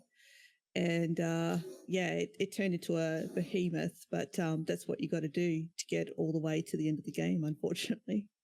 Well, like kind of give us a rundown of what's in the guide. Like do you even do stuff like where you're like, hey, you could buy these items from the auction house and be ready to turn them in when you go to someplace else? Like give us a rundown of like how in depth it is. Well, the 1 to 60 guide is a written guide, it's not an add on. And it was designed initially for people that were starting up playing the game where there was nothing on the auction house and no one has already gone and farmed things. So it is well Gotcha. and truly a from scratch. Um, Having said that, there was always plenty of notes in there in terms of, keep an eye out and see if these come up on the auction house because you can buy these to use for a quest further on. So it was really, while it was based on like my speed running routing for 1 to 60, we did a lot of work to try and make sure that the average player of any class could pick it up, could feasibly do the quests that were being listed in a particular zone with various classes and like have some idea of what was coming up. If it was, say, like a more difficult fight, go find a friend, grab this at the auction house, set your hearth here. We actually had a starting area for every alliance starting zone as well. So I think we ended up with every starting zone to 20, and then we sort of merged them at 20, and everyone went on their way the same way. But I think the other thing that we did as well was we created some maps with important locations of I NPCs was just and about to ask that. quest rewards. Yeah, so we created a full suite. My favorite for those, there's an Easter egg in the maps at the bottom. We've got, I think, Duratar at the very end of the map section, which of course we don't go to as Alliance. It just says future Alliance territory. Good. Nice. So okay, so But yep, go right sorry. ahead. I was just going to say, like, so we did it like that because we weren't certain if anything was going to work in the game in terms of add-ons or anything that was going to show you anything meaningful like questy. So we wanted to produce something that people could have like on an iPad or a laptop or do the old school printout. So that if it all sort of went to shit in the game, you still had like a resource that you could like without any problem. I was muted. I like the old school printout for the dad and boomer gamers. It reminds me of those progressive commercials where, did you print out directions to come here today? You're in the right place. Oh man. That sounds great. I'm totally for that. Oh, they're the greatest commercials ever. I can't even explain them. You just have to like Google progressive insurance commercial and you'll see exactly what I'm talking about. But I'm typing that in to check out later now. oh man. I live for those things. Yeah. I live for those things, It's man. I love a like good ad. it's like how to not become your parents. The guy's like, now he's talking on speakerphone in the grocery store. Is this okay? No, it's not. And I was like, that my dad actually does that. Wow. Okay, so you're doing one for 60 to 70. Tell us about that Yes. one and the changes and how the different ways that you could get this now. All right, so it's complete. It's done. It's like Frodo in Lord of the Rings. It's done. It's finished. Well, it is done and it is finished. It's been a bit of a trip. It doesn't sound like a lot, 10 levels, but I can guarantee you it is an enormous amount of leveling that you'll be doing if you're doing it in open world. So it's been a bit of a process, but the thing that I'm very happy to do is that the 60 to 70 is actually going to be working on BC as an in-game add-on. So it's based on WoW Pro, which is a leveling add-on that's been around forever. And I have managed to Frankenstein the 60 to 70 into WoW Pro, packed it together and put it in a zip file for people to snag on my Discord. They can just basically grab it, unpack it, stick it in their interface add-ons folder, and they will be good to go. Nice. My brother Bingo Jones has been asking every day almost how long it'll take to get to 70. For someone who hasn't played TVC and is maybe following your guide, if you had to give like a rough, even a big range, like how long is it going to take a normal person, do you think, to get through this? Maybe about 60 hours, I'd say. 60 hours? Okay. So I've been underestimating. I've been telling him like 30 to 40 this whole time. But 60 hours sounds if they good do too. 30 to 40, they'll be doing all right. Yeah. You won't realize just how much of a uphill ride it is to 70 until you start. Yeah, those last few levels seem to be a good push. Like to 63 is pretty fast, but it starts slowing what down. I'm thinking of, because in my head I think like, okay, I do Hellfire, like I love Zangarmarsh. Like I think of all the early levels as all the ones that I'm like, yeah, leveling isn't that bad. Why don't I remember any others? Why don't I remember leveling 65 to 70 in my head? It's like you've wiped it from your brain because you don't want to remember. Once you get to Blades Edge Mountain, it's just all uphill from there. Yeah, I don't. No, Blades Edge. Oh man. So does the guide like focus like on just open world, or is there any dungeon stuff like intertwined in it? It's 100% open world. So if you, that's what I love to do. There are some really great dungeon guides that are available if you want to do, for example, maximizing your rep by, grinding those dungeons early before you go out and do the quests. There's plenty of guides for that, and good luck to you. Enjoy your grind, weirdos. But, at some stage when you're going to go out into the open world, you are going to want to know a reasonably optimal way of going around and picking up those quests without missing out on anything important or, having to bounce between zones. And that's what the guide is for. It will take you from basically zone to zone, covering the majority of the quests in a organized fashion that you can follow as fast or slow as you like. But you'll complete, about 90% of the quests in each zone before you go to the next one. Well, yeah, it's a bit smoother that way. Yeah, and one of the biggest things about like working up questing, and it's something, with each character that Mel and I worked up, we did better each time. But there's so many things where you go and do like a group of quests, and you could have went and picked up 2 other quests to do in that same area that you just spent a half an hour in. And you could have done all of them in a half an hour instead of just 2 of them and then come back for the other 2. And I'm assuming this guide will help in knowing what you should have picked up before you actually go and quest. Yeah, 100%. And that is most of the work that you do in routing is making sure that where you've got quest chains that they marry up in a meaningful way. So as much as you'd like do a zone like Nagrand pretty much in one go, you know, it's a long way from one side of Nagrand to the other. So you don't want to be missing stuff and then going back every 5 minutes. Yeah, it is a beautiful place, but you're going to be upset if let you me have to ask. backtrack. Can you start this at 58? And if I dungeon to 65 and my dungeon group falls apart and we hate each other now, and can I pick it up at 65, or will it just start me back at Hellfire? Or is there an easy way to kind of adapt it there? Yeah, you can with WoW Pro. One of the reasons I use that add-on is that it's going to automatically check which quests you have and just basically pick you up where you are. So if you've gone to like Nagrand, for example, bringing that up again, and you did some of the quests in there to maybe pick up some of the dungeon quests, and then later on you want to go back and complete that zone, you could sort of bring up the Nagrand guide, and it will just automatically sort of suss out where you are and then sort of slot you in where you need to be. It's one of the reasons that I'm a big fan of that particular add-on. It's not perfect.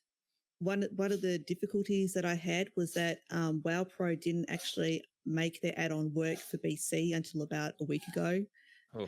So it's been you need to actually run through the routing to record it for WoW Pro. So it's a little rough, but it works. So if you're on a step in there for people that actually do decide to use this route alliance side, and you're not sure what's going on, my apologies. You might need to just stop and actually read the quest, or just sort of just stop and have a little bit of an assessment of where you are, and you'll be good. I promise it's not too bad. It's just that I'm not particularly smart when it comes to add-ons. So you know, we've sort of gone from this like 85-page 1 to 60 document with like pretty much every little detail in there, because I like to like talk a lot about what's coming up, to an add-on where it's just basically go there, do this, kill that. So it should be fun. Is that the add-on with like the green arrow that points you where to go? I've seen that on a couple of... Okay, cool. I actually... Yeah, it's got an arrow. I looked for that add-on and like never could find it. So say that name one more time. WoW Pro? WoW Pro, it's WoW-Pro is the actual leveling add-on, and you also need what you're talking about, the arrow. You also need TomTom. Yeah, I was gonna say TomTom. Okay. And you can set any waypoint with TomTom, and then it'll arrow you there. Yeah, the gentleman that actually who is the author of WoW Pro is also the author of TomTom, and he has just pushed out a BC update for TomTom. So that's good to go now for BC, for people wanting an arrow pointing them to where they need to go. And you also need Questy, which I'm sure most people are fairly familiar with and used to using now in Classic. And Questy has just pushed a new BC update out as well as of yesterday. So just make sure you keep updating that off the Questy Discord, and you will be gravy for the launch. Nice. All right, well, give us everywhere that we could find your guides, like not just the add-on, but everywhere we could find them. I'll make it easy for you. There's one place where you can find them, and that's on my Discord. I've got a guide section on there that has everything on there. So there's a link to the 1 to 60 leveling guide for Alliance. So you can just like download that straight off the bat. That's available for free, by the way. That used to be a paid guide, and now thanks to the generous support of patrons that I've had in the past, that's just available for free to the general community. You've got the pre-packaged 60 to 70 leveling guide, just basically ready to go to just slot in. I've programmed the routing in, so all you've got to do is just pick the guide, and you'll know it's mine because it'll have my name next to it. then you will also see a few other tidbits in there that I've provided as a resource for the community. So, for example, there is a master spreadsheet of pre-patch quests. Basically, if you're looking to load up on quests before the start of BC launch, I've created a spreadsheet with everything on there, aligned side, including the XP for turn-ins, what you need for hand-ins and so on. So that's also available on there as well. And if you're Horde, Big Man Dan has an equivalent spreadsheet, and there's a link for that in the Discord as well. Nice. Okay, so how do we get to your? We'll put the Discord link in the show notes for anybody that wants to check. But do you have an easy link to share here? Yeah, the easiest way to get to my Discord is to jump on my Twitter or my Twitch. So the Twitter is at Alenya Classic. I have a link to my Discord on there, and Twitch is Alenya11, as in ALENYA11. If you jump on there and hit the about, there's actually links to the Discord in there as well. Awesome. And that's even- ALENYA Classic for Twitter. Yes. Yeah, and even people like me who are going to be doing like the dungeon leveling, I'm not going to be able to get a consistent group for every character I'm leveling in the Burning Crusade. It's just not going to happen. My first character will be Insano dungeon leveling, but when I go to level my druid or something else after, I have to go out in the open world. Yep. It's just without a consistent group, I don't think it's even worth dungeon grinding if you're not going to go crazy. So definitely worth checking out. And the quests are so fun. I mean, yeah, we're gonna know life and in dungeons to get our first character up, but I'm gonna be working multiple characters up questing because it's awesome. Yeah, the Burning Crusade is when that sort of thing actually is enjoyable to do, and you can manage multiple characters. Not like easily, but you have heroics that you can do. There's PvP gear. There's a reason to have two characters. It's just a huge part of the game. People sort of undersell, just how important the open world is. I mean, I totally get why people like to grind dungeons, whether they just enjoy it in general or whether you want to get ahead in terms of getting ready for like heroic dungeons and progression rating. That's cool. But there's a lot of very enjoyable content that you can just, get around the open world and just enjoy at your own pace. I mean, how many people are looking forward to the sound of the Fell Reaver, suddenly appearing on their ass while they're minding their own business. Yep. Zangarmarsh, those beautiful areas out in the spawning glens in the corner. Of course, Nagrand and its lovely vistas. Netherstorm, where everything is purple and everything hurts. It's definitely people should be out exploring the world as well. Don't miss out. Yeah, I mean, we do love open world, and it's funny because probably 6 months ago, before anybody was talking about dungeon cleaving because of the rep, I informed Yip on the podcast that he would be dungeon leveling because of the way the rep works for heroics and everything else, and he was distraught. It just looked like somebody distraught. Put water in his Cheerios. Yeah, he was just like, I wanted to go with my Mitaminethol and kick everybody's butt while I'm questing, and he was just like, what? Yeah, I'm not even using. I thought too. I was like, okay, well, I'll at least two-hand dungeon grind, right? And then it's just not even better than dual wield Fury, so I'm not even gonna use my Mitaminethol in dungeons, but I've succumbed to the fact that I'm going to spend a crazy 30 hours doing dungeons. I'm still saying 30. Just hanging out. We're going to be popping energy drinks. We're going to have heart attacks. It's going to be a good time for what it is. Out of curiosity, are you guys on a PvP server? We are. We are on White Man. You're not planning to go ham at the portal and at the entrance to the Hellfire dungeons? We got raids to get to. Yeah, exactly. As the new main tank of my guild, I have responsibilities I need to meet on my warrior, and then we'll go from there. However, one of those responsibilities, I'm going to rush Deep Thunder. Yeah. Then I'm going to be out there in 3 days into TBC. I'm going to be rocking out a weapon that's even better than Mitaminethil. It's going to have a chance to proc stuns, and I'm gonna be killing level 65. And so he has That's the a way. for sure That's spot. what you do, mate. Yeah, he's got a for sure spot as the tank. I gotta bust ass just so I don't lose my spot. It's like I gotta bust ass up there and just we have make far sure I too get a many spot. people going into TBC. We've got- What do you play, Bob? I played Warrior in Classic, and people feel like they should apologize for being a meta slave, but I am not apologizing. I'm going Warlock in TBC, and then I'll be going Rogue in Wrath. I will always go for the top DPS because I want to be the guy on the top. And that's just all there is to it. I'm digging this. Oh, I need to keep my spot, as if like every raid's not going to have like 90% Warlock attendance. I'm down for this. Yeah, well, like our spots are not guaranteed we no have matter more what. Warlocks than we need. We have more of everything than we need. Yeah, so I gotta go sweaty. I don't think anyone has to go sweaty in phase 1, but you do want to be on top when like SSC starts opening up, and you do want to be on top. How do you get sweaty pressing one button all the time? That's what I want to know. There's It's more- actually yeah, more Are you to not worried the about like. carpal tunnel?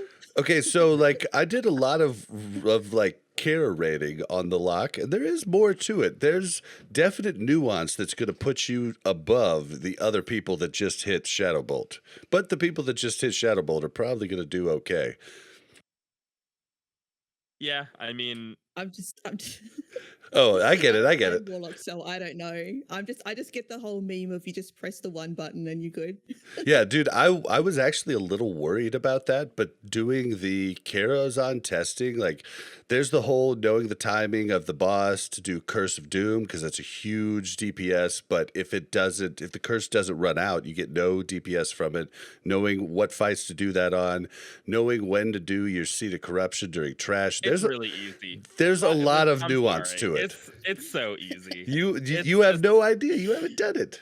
I've played this game doing all a my different life. This story game in is the background. easy. This game is so easy. Do you know how many more keybinds I need in retail? Not to say retail is harder, but it's a little bit. Retail I'm just rating I'm is just much saying. much more involved. Yeah. Yeah. I'm just saying. I think that in Classic- The one button's funny, but there is actual nuance to it. Knowing when to life tap during move phases, knowing when to shadow burn. There is nuance to it that is going to make you 10% higher than the warlock that just hits one button. Operation is always better. It was like that in Classic Vanilla, and in Classic TBC, it'll probably be pretty the same. What you bring into raid will make the biggest difference if you, 1, know the fight, 2, have your consumes, and yeah, like you said, popping your cooldowns and stuff like that at the correct time. Yep. There's not too much more to it than. But it is a whole gear. lot of The 1 gear 1 you 1 bring 1 in, 1 so 1 the 1 faster 1. you're 70, the better your gear will get to be. Definitely. But yeah, I was a little worried about that. I'm not as worried now. It's not going to be as tough as the Fury Warrior was. Like that, people make fun of it, but it actually was a pretty tough thing to do. I think it's going to be a little easier. So I'm just excited for big numbers. Sounds good. So long as you enjoy it and it makes you happy, that's the important thing. Yep. Okay, so let's talk about, like, do you have any other guides besides like leveling guides planned for TBC? Like, you just said you started professions. Maybe you have a profession guide. No, actually, I've got quite a few people in the community. I'm sure you'd appreciate if you do guides. You tend to get to know everyone else that does them. There's people out there that are far more in tune with developing things like profession guides or dungeon guides, as you guys are probably going to be following in BC. My specialty is leveling. I'm not. I'm not necessarily the wisest person, but I'm very, very good at doing things over and over and over ad nauseum. So like leveling guides, my specialty. I'm more happy to, spend my spare time getting those really, really good for the community as opposed to just trying to do a whole pile of different things. Having said that, and again, back to the Discord, quite a large community of guide creators Certainly, they are regularly posting information, videos, and so on for new things that have come out. So it's a good resource for the community to just drop in and just go through and just pull out the information that they want and then go on their way without trying to find it out in the wild on the internet. Okay, so you talked about the Alliance guide, but you're going to be playing Horde. Is there going to be a Hmm. Horde 60 to 70 guide in the works coming later? Because there's going to be a lot of people working up alts. It's going to be, I think, much more rampant than it was in Classic.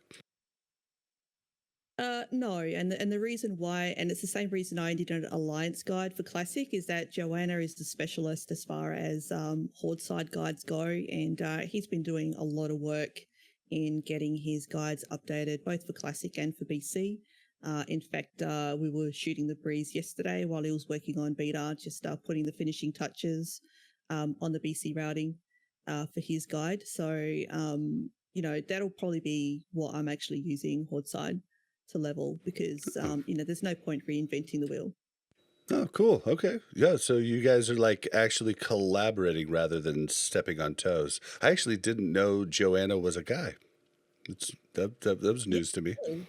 So the speedrunning community, it sounds very strange because you assume that because we're all very competitive that we sort of hide in the shadows and don't communicate much, but it's actually a very gregarious, helpful community of people. We all hit each other up going, oh, I had one yesterday, Carmen, who's the Oceanic fellow, a fellow speedrunner that I dinged level 5 with discovering Orgrimmar at Classic launch when we did the initial speed run. I messaged him yesterday going, I'm having the world's worst trouble with this macro. Can you help me? Because he's a bit of a macro whiz. And, he's, happy to spend an hour sort of plowing through that to help me sort out my problems. Or, if you've got like a great tip that you've come across, you'll send it over to a couple of the other speed running mates going, oh, I just saw this. This is really good. Um, at the end of the day, the community is about doing things the best way that you can, and that's what I love about it. Is it's based on ability, not necessarily just like hiding information from each other. It's a very very nice community.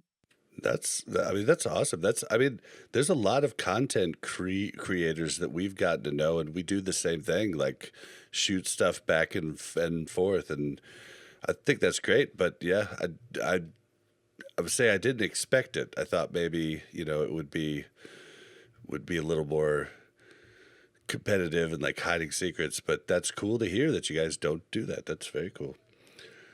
Oh look, we don't put everything out there, especially for routing. Obviously, we all have our own secret special sauce. It's like a pitmaster competition, But we're all competitive once the timer starts, but that doesn't mean that we can't all be friends when it's not.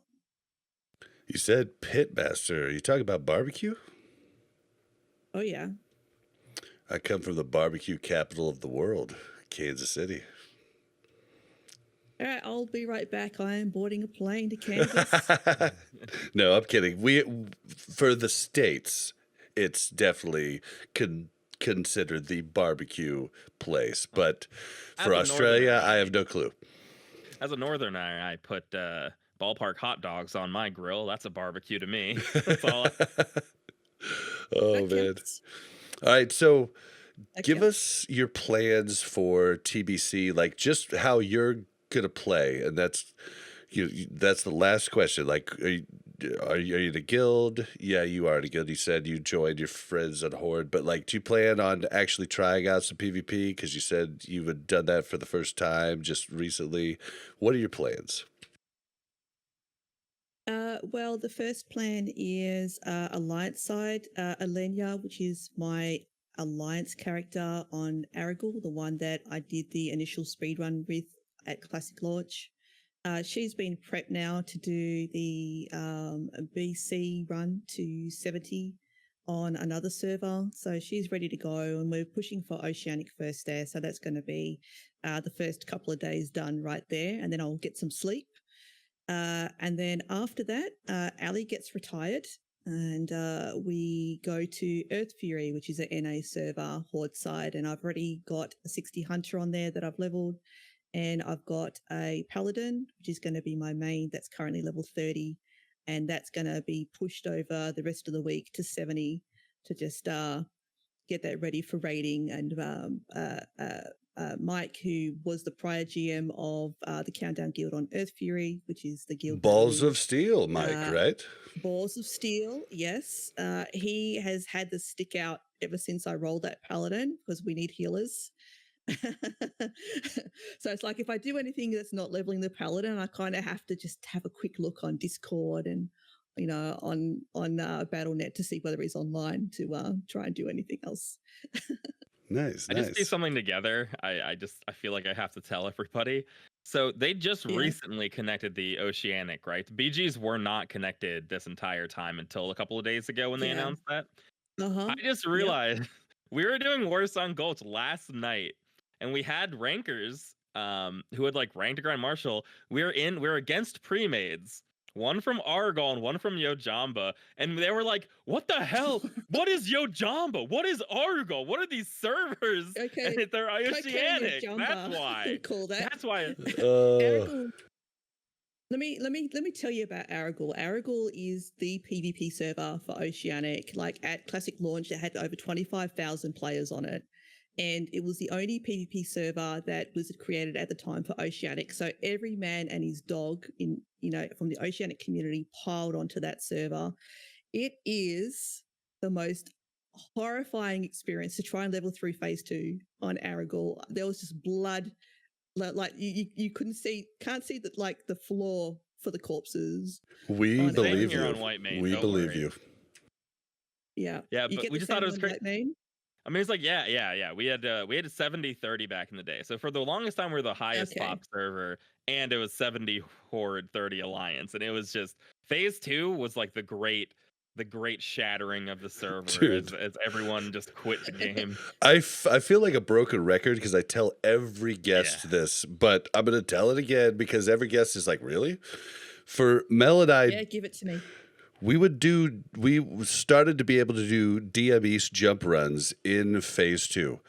To get to DM East, to zone in, it would literally take an hour. Not kidding, an actual hour, because at every turn of the corner to get to DM, there was another horde group. The first group would kill you three or four times.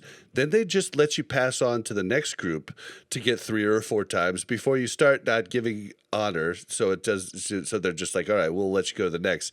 And you were literally just tagging to get to the next one. And it was horrible.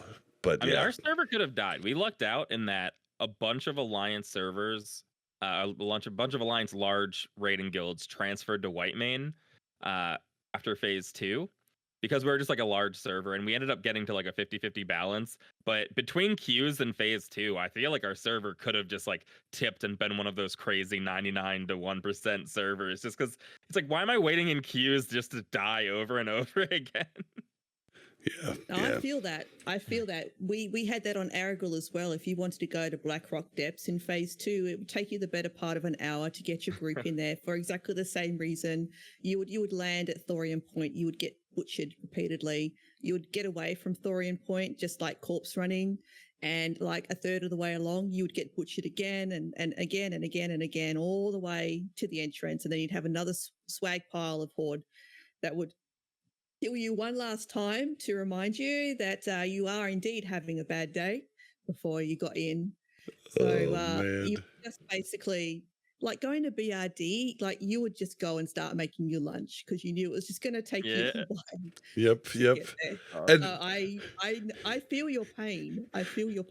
It was even, I actually don't think I've told this part of it, but going to DM East, we'd have to land over there in that Alliance Island, like that's just like far west of Feathermoon Isle. Yeah, Fairless. And when you'd land, there were 3 rogues that would kill everybody when they land, and you'd get killed by them 2 or 3 times before you got away. No wonder you hate it. You were supposed to go to the Far Strider outpost. You I don't go to know. the I heard island. that later. Oh my You know. goodness. No wonder. Outpost, I was going to say the outpost is where it's at. Yeah. You'd have the same thing, Menethil Harbour, and then you'd have like a boat Oh. literally full of horde. Yep. No, standing I all don't- over Oh, the you know, dock. you're I don't bringing wanna back even horrible think about memories. it. Oh, I'm you're getting, bringing back like- horrible Oh. PTSD. I mean, it's funny how when someone Alliance comes on, we're all commiserating. We have a horde on. They're like, Phase 2? What even came out in Phase 2? What? Who cares? Like, phase 2, what's that? Yeah.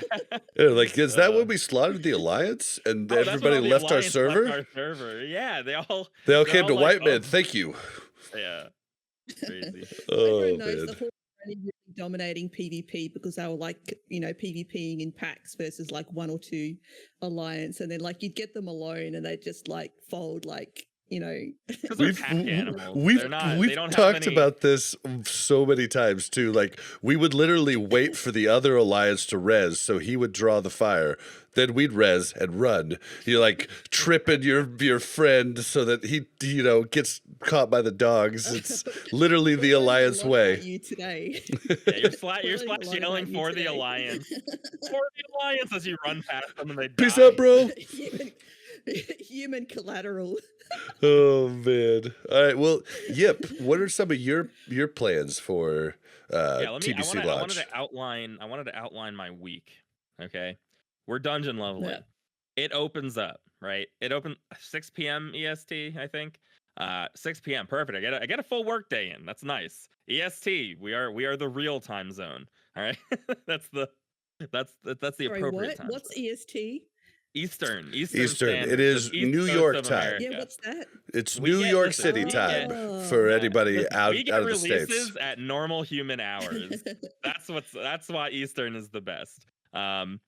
So we're gonna launch 5 minutes in after launch. We are in that dungeon, and if you're not, you're getting cut out of my dungeon group. If you're not in queue or Rough. whatever, however it works, we're dungeoning. And then we're just dungeon the whole way. My big thing, I can't decide, but I think I want to rush Deep Thunder. I'm gonna get every Primal Nether from our first heroics. I'm going to rush blacksmithing. I'm hoping to get some crypts done. So the biggest part of blacksmithing is that from 360 to 375, there's almost no way to get that. You either have to do an Aldor or a Scryer pattern, or you need the Felsteel gloves from Arcanite Crypts. And I might have told this story before on the podcast, but originally I was a warrior in TBC, and at 70, I had to solo the monks in Arcanite Crypts. There's a way to run to a single monk by yourself and kill it solo, and it has like a low chance of dropping the pattern, and then you run back out and you reset over and over again. It was the only way for me to hit 375 at the time, but it's also super expensive. So I need to get a pattern. I need to figure out which pattern I'm going to do. I think I'm going Scryer. I think I go Scryer.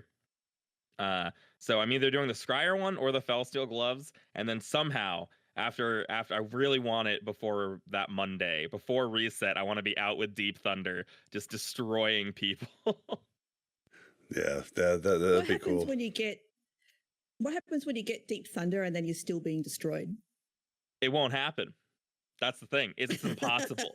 It's just like PvPing right now with Might of Menethil, in that I can just global people. I can global if you're not in max equivalent gear or close to it. With Might of Menethil, if I can just like melee and Mortal Strike for 4k at once, and they're just on the ground, and that's it. So it's pretty good. Yeah, If I'm even still with getting my destroyed, smaller it's cool. sword, I'm globling people with the gear. Like, warriors at the end of expansions through Wrath are just monsters. It's here's just the way it backup is. plan.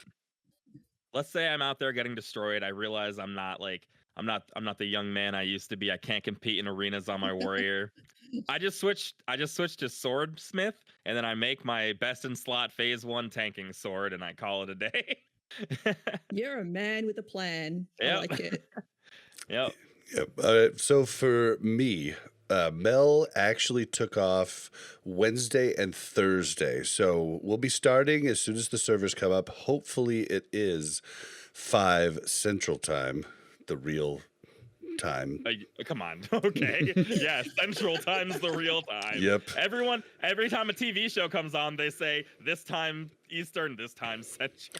Oh, that's funny because it's the opposite in the Midwest. It's I think it just depends on No, I what know. way I'm you're at. saying is that we get East Coast and West Coast. Us coastal elite don't even know the middle of America exists. I'm sorry. Yeah, I guess the middle of America doesn't even know that the West Coast exists because it's always like this time and this time Eastern. Oh yeah, you're going to the. Yeah, That's they funny, like actually. literally they're like West Coast who? But yeah, but it's it's Chicago I'm just literally time. sitting over here, just snickering because like it's 6 a.m. the start for me here. Yeah. I know. So Yeah. enjoy your overnight game, boys, because I'm going to have a full day of daylight before it gets to night over here to play. Oh, that's nice, so true, nice, yeah. actually. That's Yeah, actually not that bad is at nice. all. Yeah, but so we're gonna play that night. AWP.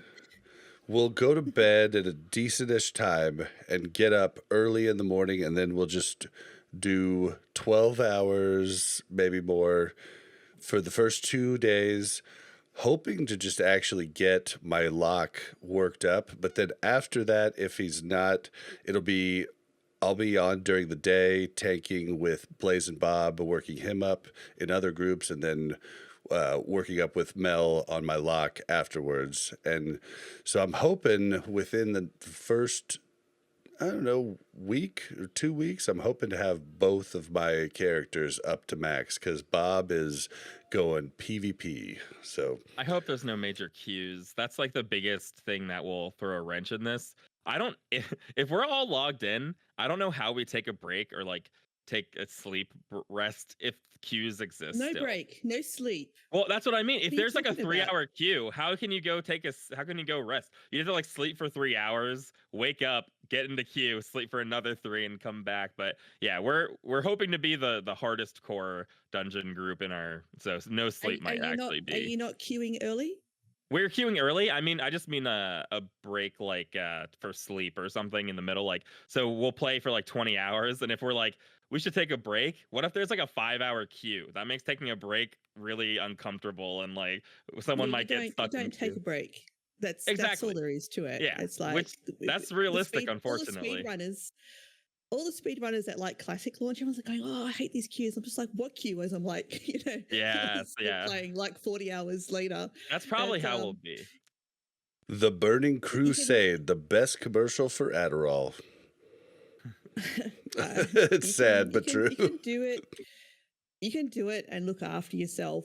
Playing long things like when we do these big runs where you're doing like 40 hours nonstop in a shift, it's like lots of water, low Yes. sugar, low carbs, healthy eating, healthy snacks, nuts, grains, pre-cooked meals, and lots of moving, lots of stretches, getting up, walking around the house when you're on the flight path or whatever.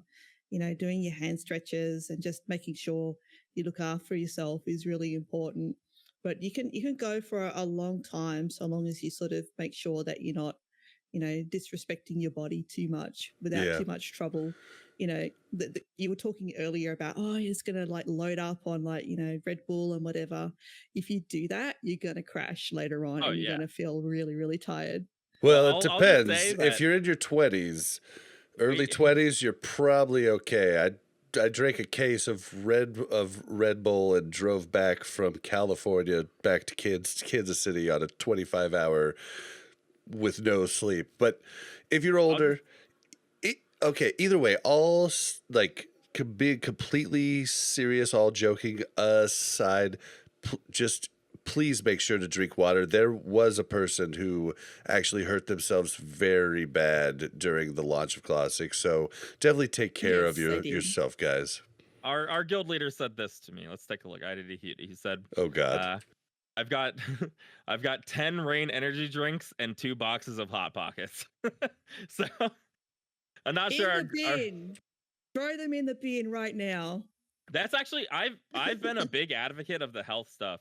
I don't know if people remember this, but Kriparian, I think he just plays Hearthstone now and streams it. He was in the Diablo 3 when it launched race, and he's vegan, and I was amazed by his planning because they just had like a month to plan, and they had all these, this is what we're doing, this is how long we're playing, this is what we're eating, and he had super healthy stuff because he's like, listen, if we're gonna be doing this push for like 2 weeks, we can't just be drinking energy drinks and eating garbage. Like that might work for a day, but it won't work for a super long time. Yep, I'm like just actually die. not going to drink any alcohol during the push too. Like, and that's a big thing. Like, if you're a dad gamer, like to have a couple brewskis, like I do, you're gonna have to give that up if you want to actually push these like real long hours. Just saying. These sound like the most degenerate tips that. Here's some tips. Don't get alcohol poisoning while you're playing. Don't only No, drink energy drinks. don't Have drink you heard at of all. water before? Don't drink at all because that's just gonna slow you down. All I'm saying is that if you want to be able to do this for a long time without really suffering those crashes, then there's some things that you're just going to have to not put on your desk, like sugar and caffeine are the two big no-nos. And obviously they're the ones that tend to get pushed a lot, towards keeping you up for long gaming sessions. That might be okay if you're a bit younger. I'm in my 40s. I like to go to sleep at 10 p.m. So that sort of regime is pretty much the only thing that will keep me going for 2 days at a time. Oh, I'm so happy I have another 40 plus. Thank you for coming on the show. No worries. I'm going to take my Zimmer frame on the way back out of the studio now. Yeah, poor Bob. Hey, Bob's man. the boomer of our guild. But Yeah, you can just ask not actual anybody boomer, but, who's met me at BlizzCon, and I got I'm the Energizer Bunny. You just can't tire me out. Parties. Bob parties. What can I say? All right, well, Someone called me a boomer yesterday, and I was just like, come back when you've been up for like 40 hours in a row for like a whole week with like 4 hours sleeps, and then we'll talk. Bob's a boomer because he won't stop talking about like daggers and BWL and vanilla. He's not a boomer for like actual age reasons. I even have a character named Boomer Bob. I wear it as a badge of honor. Like the only time I don't like, there's so many people that will talk smack and like nothing really bothers me. The only thing that's ever bothered me on the podcast is when someone in the YouTube comments of our very small YouTube said, "Oh, I just don't like the way this classic thinking podcast is going," and I was like, "What?" Unbelievable! That is not okay. And no, retail thinking. Like, yeah, sorry, but yeah, they said this podcast is moving more towards a retail train of thought. And I was like, are you kidding me? Because we don't want to spend 2.5 hours just like complaining about stuff. Store mount. Oh yeah, my God, this mount is ruining my life. Like the death of classic. Back to private servers, everybody, because the mount's coming out, and just do it for 2 hours straight like that, and that's what people want of classic content. I don't care. The podcast is for the love. It looks like ass. It does. It looks like ass. You can't get through doors. Like it wobbles and weird. Yeah, I don't like it at all. I spent 95 gold to get my own mount. I liked it in the preview. Yeah, but the I didn't preview like looked it in the better. game. Yeah, I mentioned when it came out, I was like, oh, I like how it fits. Really nice. Yeah, the retail version's like a chunky boy, which I'm a fan of because I'm a chunky gal myself. So like that's a match made in heaven right there. But the one in classic doesn't look that great. All right, well, guys, I think we're gonna end it out. If that's okay with you guys. Last podcast before TBC. Yep. I'm sorry. Burning Crusade, that's what we call it. Let's listen to WoW. Blizzard branding. It's just Burning Crusade. Which is funny. In the song, they say the Burning Crusade. They just refuse to capitalize the. Well, they'll say the Burning Crusade, but not the Burning Crusade. No, okay. This is just another Burning Crusade. Let's call it another Burning Crusade now. But they did go as far as to get the Twitter hashtag graphic at the end. If you do Burning Crusade Classic, Burning Crusade, or WoW Classic, you get the little TBC icon, which is something they did for the Overwatch League too. That's actually another good point. Burning Crusade Classic, BCC is already a thing. That's already a phrase taken up by email. You can't just... Oh, true. You need the T. Oh my God, it's true, yeah. You need the T. They messed this up. whatever. Good show. Love TBC. Excited, happy. All right. Well, let's see you all in game. All right, let's go ahead and end out the show. Don't forget to follow us on Twitter at WC Reloaded. You can follow the Mash Those Buttons Network at the Mash Network. We want more WoW stories. We're going to be starting a segment sometime in TBC where a non-content creator can choose one of the hosts and have a short 10 to 15 minute conversation with them just to get their opinion out there. So write into wcrpodcast@gmail.com if you want to be considered for that. If you'd like to join our Discord and interact with the hosts of this show or any show on the Mash Those Buttons network, that's mash.gg/Discord. How can you help the podcast out? Well, you can post it in your Discords. You can yell it out at Walmart. You can post it. Just post it. Tell someone in your guild about it. Like, tell anybody. And then the other way you could help us is ratings and reviews on iTunes or on warcraftradio.com/directory. Either of those would be awesome to help us grow. We appreciate it. All right. Ryan, where can we find you? Hi, you can find me on Twitter at CognitivePit or on YouTube, youtube.com/CognitivePit. And you can see where to grind in the Burning Crusade because I like doing it and I'm wasting my time in beta to do it. So come see. Come check it out. And Alenya, give out all your socials. Where can we find you? Well, I'll be out leveling with all the real Chad gamers in Burning Crusade in the open world. And you can find me primarily on Twitch at Alenya11, ALENYA11. I'll be streaming the Push to 70 as well for those that want to come along for the ride. And you can also see me on Twitter, which is at Alenya Classic, ALENYA Classic. And I'm always happy to talk to people. If you've got questions about leveling or want to pick my brains, you're always welcome to jump in and have a chat. Love talking to the community. Awesome. And you can find me on Twitter at Blazin_Bob. That's BLAZZIN_BOB. I will be streaming for the launch. So if you want to check out the stream, it's twitch.tv/BlazonBob. Alenya, thank you so much for coming on. It was an absolute delight to have you on the show. Thank you. It's been wonderful. Thank you so much for having me, guys. I've had a lot of fun today. We have it's to. been good having you. Actually, now that you say that you're streaming the launch, I forgot to mention I'm absolutely not streaming the launch. I mean, 10 hours of dungeon grinding, I'm going to be so irritated that I would just look like a huge asshole. Like someone pulls, I'm going to be like, why would you pull that? We have 100 of these dungeons to do. This sounds like premium content to me. That's what I was thinking. I was thinking that's perfect. I mean, have you ever watched XQC stream? No. That's not my persona. He's like, I just want to be the cool, chill guy. But yeah. All right, guys. 20 hours of dungeons is not cool and chill. All right, bye. We're getting out of here. Night, guys.